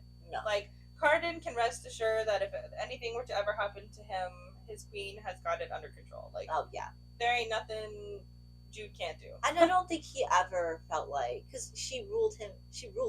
Oh yeah, he never doubted it. So he knows. And now it just needed to be done for the kingdom. And for her. Yes. For her to, almost she was just reacting in like instinct. Do this. There was like no hesitation. Like, she's a born leader. But she needed to be put in that position where she fucking claimed her shit. And she needed people to. It's funny how Maddox was telling everybody in the throne room, you need to get your loyalty from your people. The people need to choose you. It was almost like that moment wasn't meant for Carden. It wasn't meant for Maddox. That moment was actually meant for Jude. He just didn't know that speech is going to be meant for Jude. That Jude had to gain her loyalty from her people, and she had to put in the work. Yes. Carden didn't need to. Maddox doesn't need to. They already established who they are and what they are. It was Jude. Jude was the one who needed to establish loyalty. Because we were given this earlier when people were bossing her around as queen, when Asha was summoning her to the throne, when people were coming in, just barging into her chamber. So that was actually, now that you're pointing this out, and I'm seeing this, that's actually a really good take on this, because we did, again, see her not acting the queen, and now here we are where she's forced to act the queen and be the queen, and that is exactly what she needed to fulfill her role. Even though I don't think she realizes, but those lessons were, even Maddox still giving her lessons. Even though he's a traitorous asshole, he's still giving her lessons, even though they're not meant for her. Yes. So like, I felt like she earned her place. She earned her loyalty. Oh, yeah. People are now going to choose her if there were ever an issue. Yep. She has her loyal base. In case the king were to ever die, she is secure. She's set and secure. And she established Grimmamog at the most craziest, red cap, scariest fucking red cap. Even more, in my opinion, more scarier than fucking Maddox. Oh, Maddox is scared of her. Maddox is like, I don't want to fight you right here. No. You'll just eat me. Yeah. You want to fight on my team? Just eat me. No, come to my team. team, please don't eat me. Yeah. So now she established it. Everybody's just like, is this a good idea? She's like, yeah, it's a great idea. Yeah, I thought she should have done that right away. I thought that should have been before they did the other person, the other general. I was all for Grandma Mog right away. I think that person was established by Carden because she was in exile. But I think she had, since Carden was now gone, she's just like, fuck it, I'm going to put my people where they need to be. So that's when, like you said, she had to establish her, that point. And that was when the moment she could be like, I'm the queen. These are my.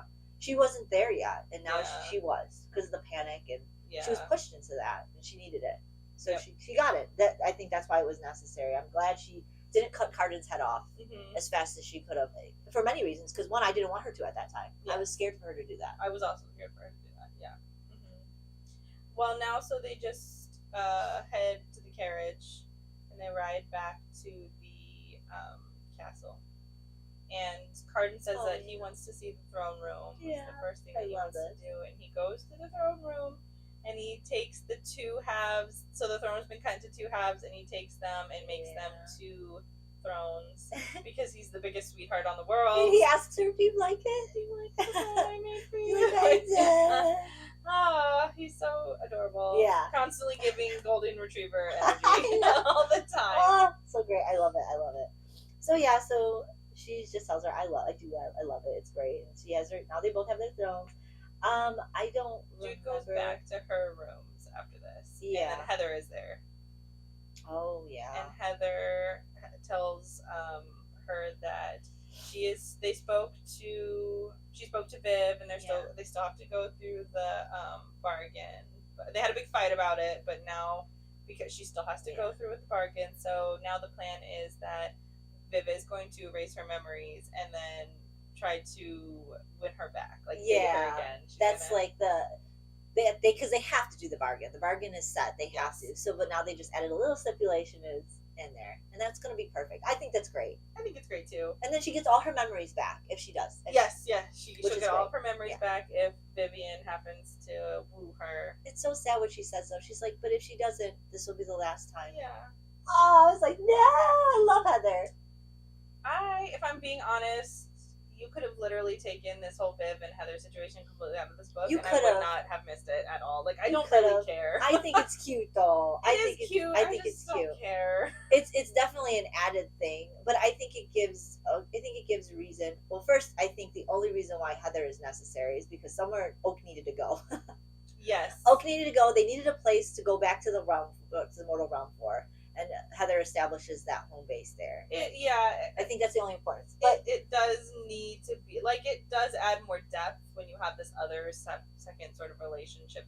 Because, again, like you said, you did need to have a place to send Oak and a reason for them to be there and anchor in the human world. All that makes sense. I agree. I just feel like it's a cute way to keep that little bit of ink. Because she didn't do a whole lot on it. And I like that. Even though there wasn't a whole lot on it, it had substance. It did. Yeah. So even though it was like, it could have been deleted, you could have just had it in she still kept it as a cute little side character. Yes. And I liked it for that because it wasn't too much and had just enough heart in it to where you cared. I cared more about that girl than I did in the Kingdom of the Wicked series for fucking Antonio. Oh yeah, for sure. Yeah, there's definitely more. So that's why it's like love there for her. She did a great job at putting in that little side character, establishing just enough. And that's the only reason why I like it, because like, oh, this cute little story, and it adds to the epilogue, and that's fine. And it also really gives us a glimpse into like Viv's personality, like it well rounds her character, and what she's fighting for, and and also like the fact that she didn't tell her about fairies until literally they're like writing, like that's a personality trait. Of only this sort of Viv. So it does its job. I just like when she's like, oh, I'll never see you again. I don't know. No, I was like, oh, it's sad. Even though it doesn't matter, it's still sad. Yeah, no, I felt it only because I was just like, that's sad.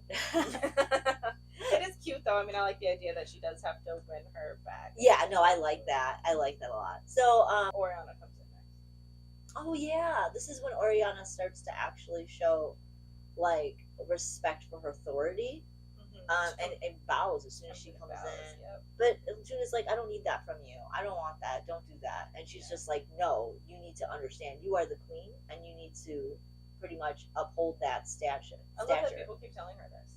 And I wouldn't expect this from Oriana because they have their sort of weird relationship, but I like that Oriana is like this other person who's not so far in her clique to be able to, like, she's so far outside of her clique and not somebody you'd expect it from. So for her to be like, no, I'm gonna bow, and you should expect everybody to bow. I think it's not necessarily about the clique. I think she's about respect, because even though her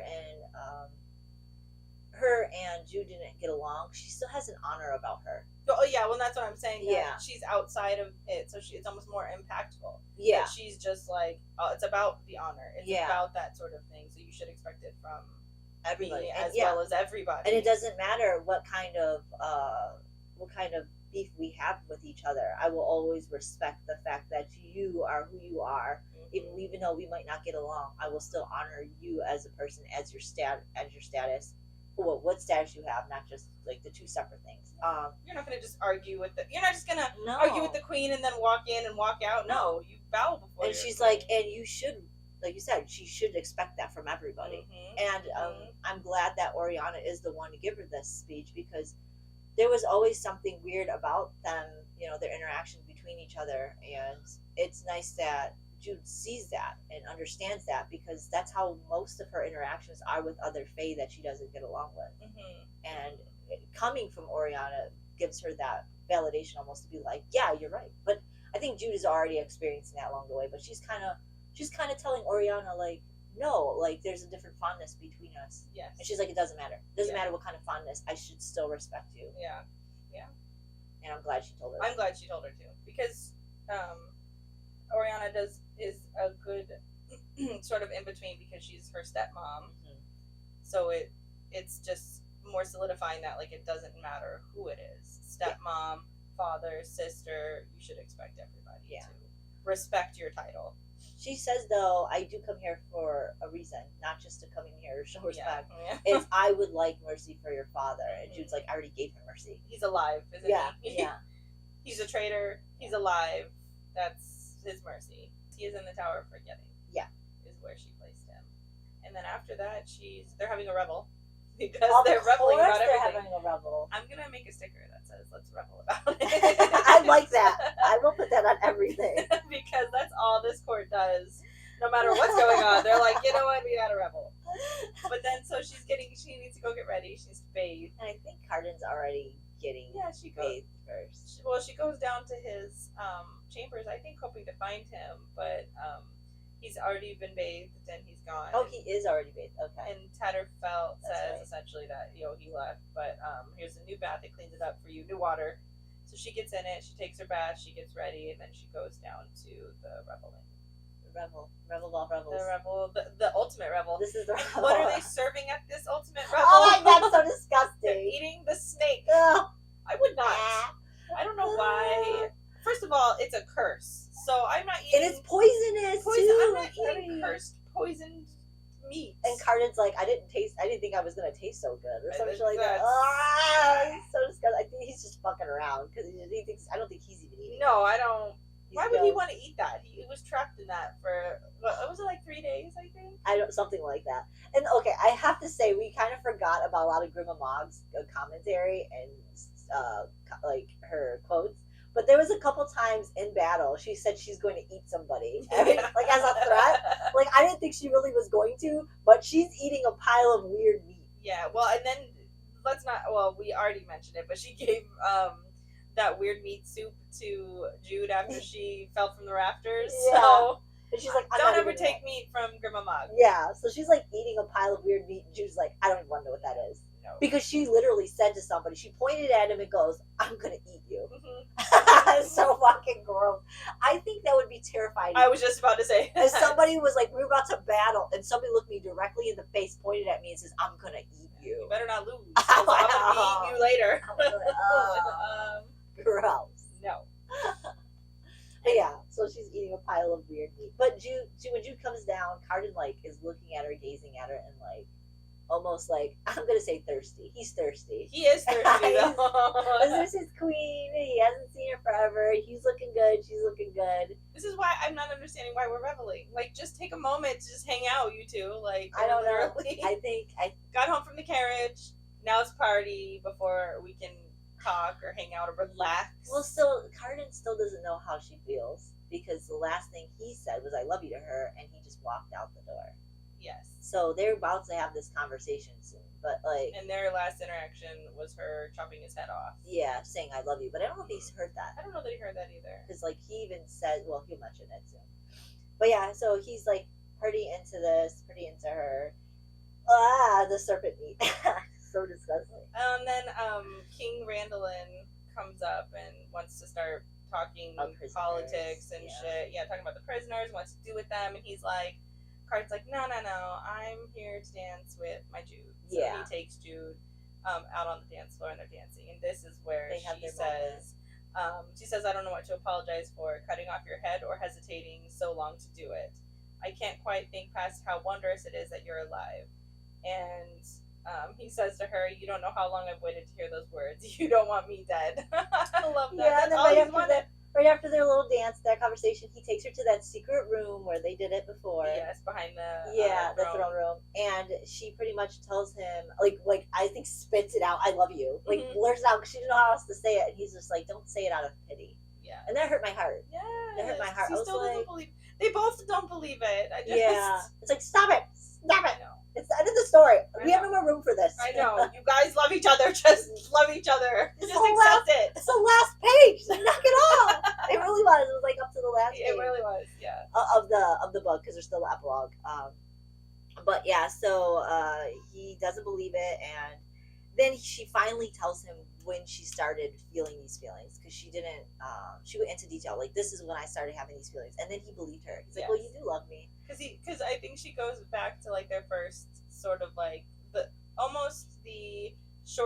short story of their meeting and their relationship together as a whole, and then of course the moment that it started happening for her, and so I think hearing all that, he was like, she does love me. And the funny thing he says, because I'm clever and funny, you didn't mention my handsomeness. Yeah, because that's what she says, is I love you because you're funny and you're clever and all these things, and but not, we didn't mention how handsome. I fell in love with Carden. This is gonna be funny. I fell in love with Carden when he was doing all those random fucking pickpocket things on his road.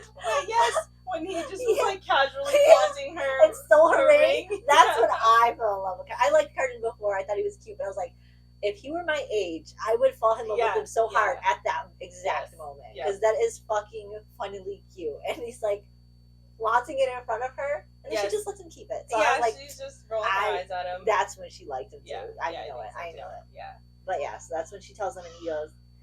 She asks him about the time with being the snake, and he said, "I knew little else, but I always knew you." That's why he was so magical nice around her. Magical love right there. Yes. Magical fantasy love right there. And that magical fantasy love. Could think of nobody else but just recognize her. Yeah. Nothing but rage, and then Jude. Well, I mean, they are kind of tied together for a very long time. Yes. Rage and Jude were very close. Yes. And I think that, if anything, allowed him to differentiate between the two when he was a snake. Because, like, he's already known Rage for Jude. yeah. Oh, I recognize that rage. That's a special excited rage. That's a fiery rage of love. That's a rage of fire for my burning heart for her.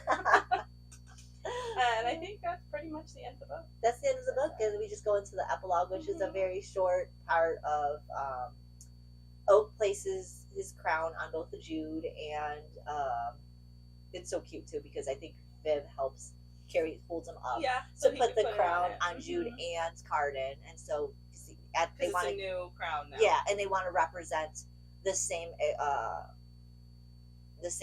traditions. Yes. Even though the crown doesn't do any of that shit no more, they want to have crown blood. So he crowns them. They have this whole Master of Keys thing comes out and says, okay, now we really need to do this. They do the presents first to their friends. Yes. And they do one for Grandma Mog. She gets that sword that was broken, that broke the sword. Yes. She gives, Carden does the Boones is what it's called. Yes, the Boones. And yes. gives Taryn all the rights to Locke's estate, yes. and she's no longer being investigated for the murder of Locke, which is fucking great.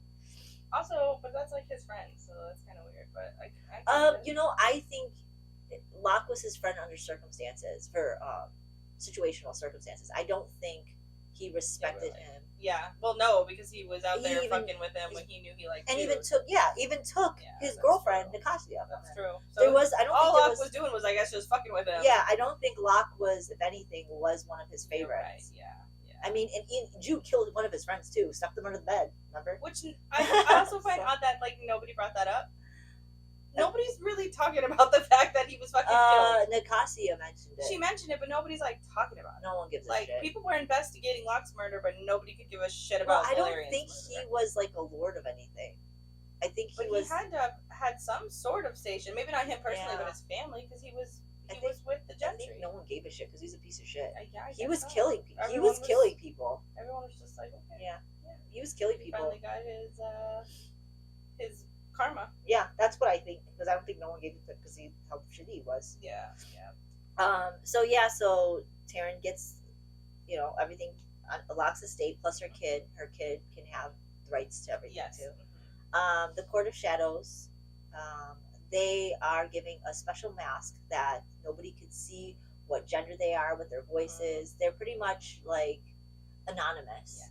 Yes. And when every time they wear it, they can go out and revel in the revels with everybody in the daylight. Because I think they're there wearing it too. Yeah, he says something to them because they put it on, and he says something to them. You always get to do the dirty work in the dark.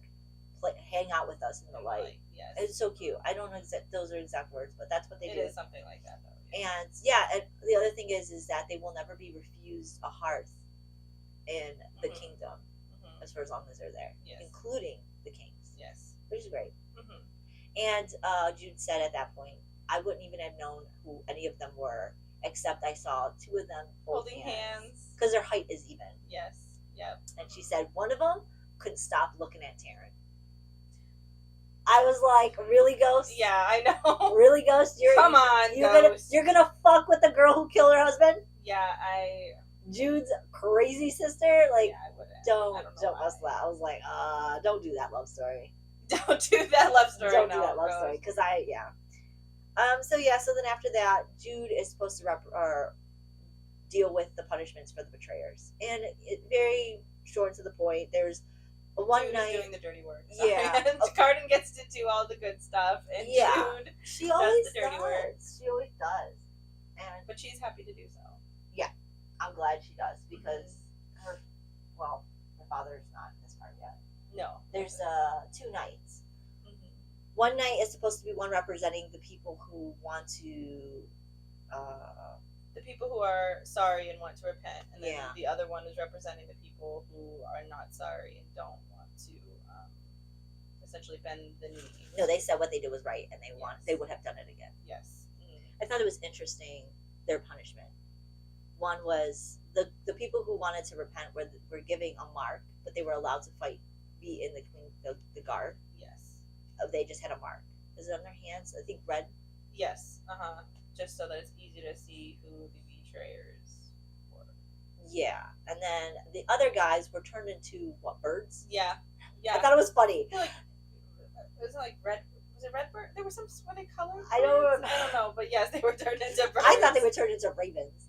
But okay. They could have been. I don't know, but they were turned into birds, and they were supposed to pretty much live as birds for the rest of their lives, or up to a year. It was until they couldn't kill anything. Isn't that like they couldn't? Yeah, kill... so they could live. They live as a bird and they kill, but if they wanted to be back into their normal form, they couldn't kill for a year and a day, which is interesting. Yeah, a year and a day. Mm-hmm. If they didn't kill anything for a year and a day, they could come back and live and be back into their normal form. And they asked the queen, "How are we to do that if we can't? We need to survive." Mm-hmm. And she's like, "You would have to live off of the kindness of others, the generosity of your people." The year and a day.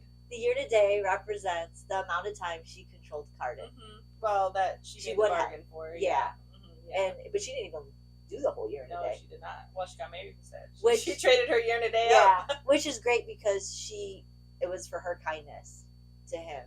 that he also represented kindness to her during that time, and they agreed on something, and it was like their first one. Yep. So let the armor down one armor bit at a time.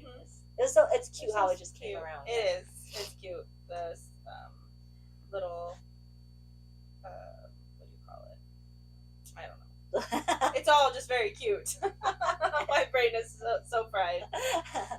The little callbacks. It's cute. The little callbacks that she does to things like that. All in the epilogue too. Super sweet. Yes. So then after this comes out Lady Nor, and I don't think Fuckface is alive. He's dead. Lord Gerald, because that's who Bomb killed. Yes. So Lady Nor and Queen Soren come in. And at this time, Jude's like, pretty much what she does is she's just like, if you could bend the knee, pretty much you lose all your station. You're gonna lose it anyway, so you're gonna lose all your station. You're not gonna have anything, and you are now bound to Queen Soren. And you have to do what she says. I think that was pretty much it. Yeah, I think she gave her. Did she give her the bridle and the stuff? I think so. Yeah, you can control her, do whatever you want with it. Because obviously, I think that's where she puts the hairs. Yeah, I believe so. Yeah, maybe not Maddox, but I think that's where the hairs come from. Maybe she just gathered everyone's to see what she was gonna do. Gather everybody's hair, and then I'll make my decision later. And then she ends up using it for this. That's what I think. To Saren, yeah. And she also doesn't she say something about her and Oak? Oh yeah, I want to say Oak asks for her leniency for Queen Saren. That's pretty much it, and she swears loyalty. That's when she swears loyalty. Yeah, swears loyalty because it was Oak that pleaded for Saren. Yeah. That's right. Yep. And then this is when Maddox comes in. Yep. And he, dun, dun, dun. I love his punishment. Oh, it's great. It's great. So she pretty much asks him right away, like, do you want to pledge your allegiance to us without knowing what we're going to tell you to do? Or what was the punishment? Or do you want to just pretty much be set for treason? I can't remember. Maddox swears to forget the name he knows, and he must give them his vow of loyalty and obedience. Yeah. Okay. So, I don't remember her asking a question to him, but she might have. I'm not too sure, but I do remember that she pretty much tells him, you have the opportunity for leniency, and you get it though, but you have to pledge before I tell you what it is. That's all I remember. I don't remember what he says. She says before that, and he says, "Okay, yeah, I'll pledge my loyalty to you." And that's what she says. Forget the name that you know, which is Ghost's name. I don't know how she can do that. Maybe when the bargain hits, she'll immediately forget the name. Maybe, yeah.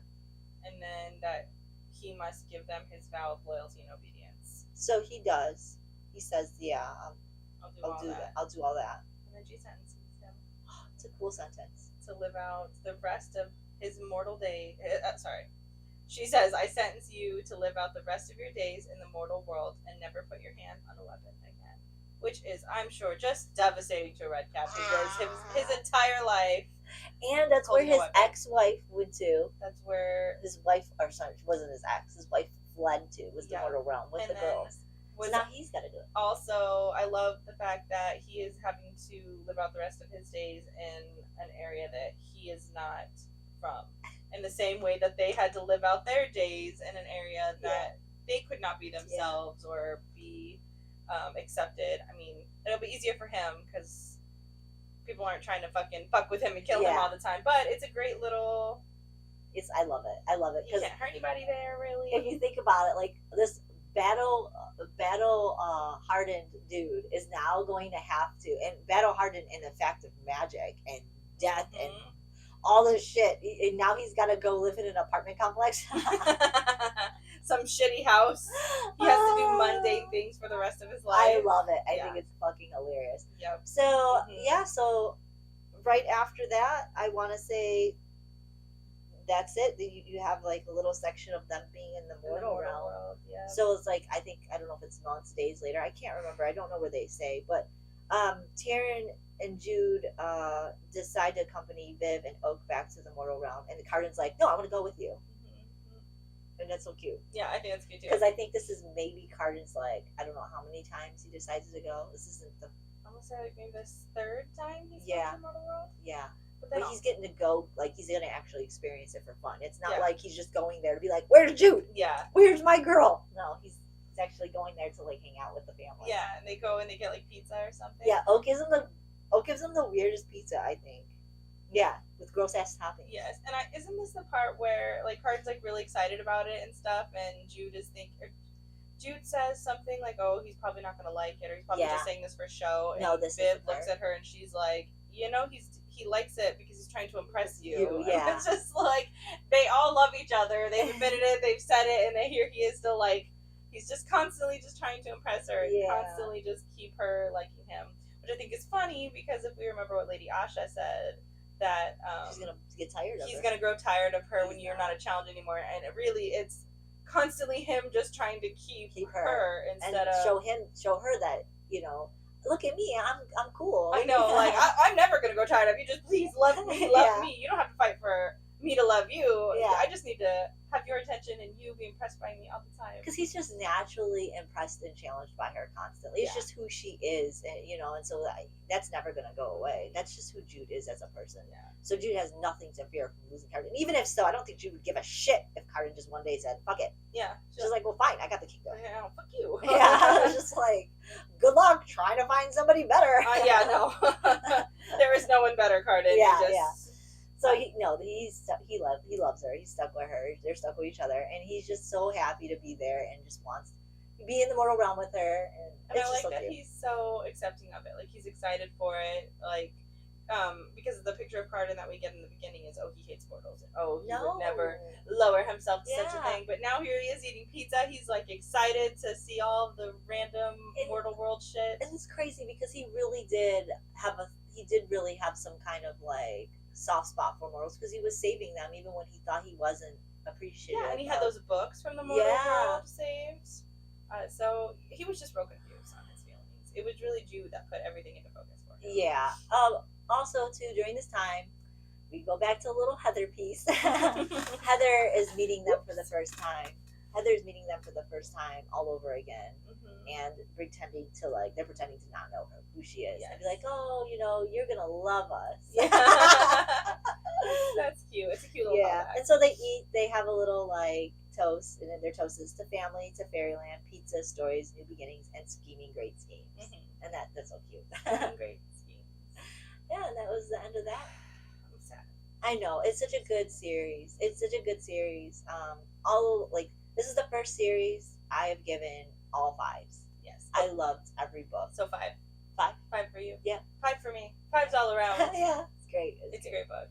Spicy level, none. But we already discussed when the spice was about to happen. I don't want it. Like, I don't want that spice. So it's great. It's fine. I don't need your spice. No, it's fantasy romance and a young adult, and you know what? It doesn't feel young adult because of all the battles. Yeah. But when it comes to the romance part, it is very young adultish. It is, and it's not bad. It's not like fantasy romance. Like that's not the center of the story, which it tends to be a lot of the center of the stories for a lot of books, which is neither good nor bad. But for this particular one, it's just more politicking. It's more scheming. It's more war. Yeah. It's less, the romance is sort of in the back burner, but when it hits perfectly. Yeah. It hits when it needs to, and it does drive some parts of the story, but it's not the sole focus of the story. So, I mean, if you're looking for a hardcore romance, this is not the one for you. No, it is not. In fact, I would say, if anything, it's just straight fantasy. Straight fantasy. Yeah, science fiction fantasy. But for somebody who, me personally, is obsessed with specifically fantasy romance, I still absolutely love this. Because, like I said, when the romance hits, it hits hard. It's just not the driving force, but it's great. If you want a great book, this is the one. Yeah. Well, no, maybe not. Don't start with the third one. But if you're here, hopefully you didn't start with the third one. I would hope not, because man, it gave away everything. I know, yeah. But so yes, 5 all the way around. 0 for spice. Amazing book. Yeah, I loved it. I feel like It didn't leave anything out. However, there are bits and pieces where there are things where, you know, the two novellas that we'll talk about in the upcoming episode, they add a little to it, and I don't feel like it adds much. In fact, reading those two novellas, I feel like I want more. Every time I read a book in these series, I just want more. I just want more. And there always could be more of this, and I feel like if she did, it'd be great. But I like the stories the way they are, even though there's some little things here and there that she could do spin-offs on. And I don't know, maybe if she should. I know that there is a spin-off called The Lost Heir, Stolen Heir, yeah, and that's Oak's story. That's Oak's story, but and we'll probably add that to our roster at some point. Yeah, but I think that's the only, and it's more like not in addition to this. It's more like its own separate series. Yeah, I believe so. But just this alone is great. Great, yeah, great, hands down. And as you were saying, I've never given 3 books, an entire trilogy, 5 stars across the board, but this one killed it with every single book. It was great. Yeah, it was great. And nothing felt boring, nothing felt overdone, nothing felt repeated. It was just, maybe the Rebels. The reveling was quite repeated, but other than that, I mean, it's still fine. It's fine. The Rebels of all Rebels. Rebels. It's fine. We revel before we do any actual conversating and relaxing. We just revel. That's what's so weird to me, but whatever. Maybe it's just because it's Fae world. Maybe that's what they do. I don't know. I don't know. I just can't imagine I'd be exhausted from all the Rebels. I'd be like, not another Rebel. I know. I need to have a serious conversation about my feelings before I have a Rebel. Please stop with the Rebels. But anyways, that's the end of book 3 of the Folk of the Air series, the Queen of Nothing. Yeah. We will be reading the 2 novellas, which are really short, so it's not. It sounds bad, 2 books, but they're short, and it's the Lost Sisters. The Lost Sisters, and then the King of Elfhame. Why the King of Elfhame hates? Yeah, I think some stories or something. Yeah, stories of why the King of Elfhame hates, or something like that. Something like that. Google it, you'll find it. Yeah. So we're going to read both of those ones this week, and then we're gonna do a small overview about them, and then go into our full series review, which is a little bit less structured and more kind of all over the place. So if you're interested in joining us, please join us next week for our review episode. And if you're watching on YouTube, know that we have a Spotify, and if you're on Spotify, know that we're also on YouTube. We look forward to seeing you guys next week. Bye!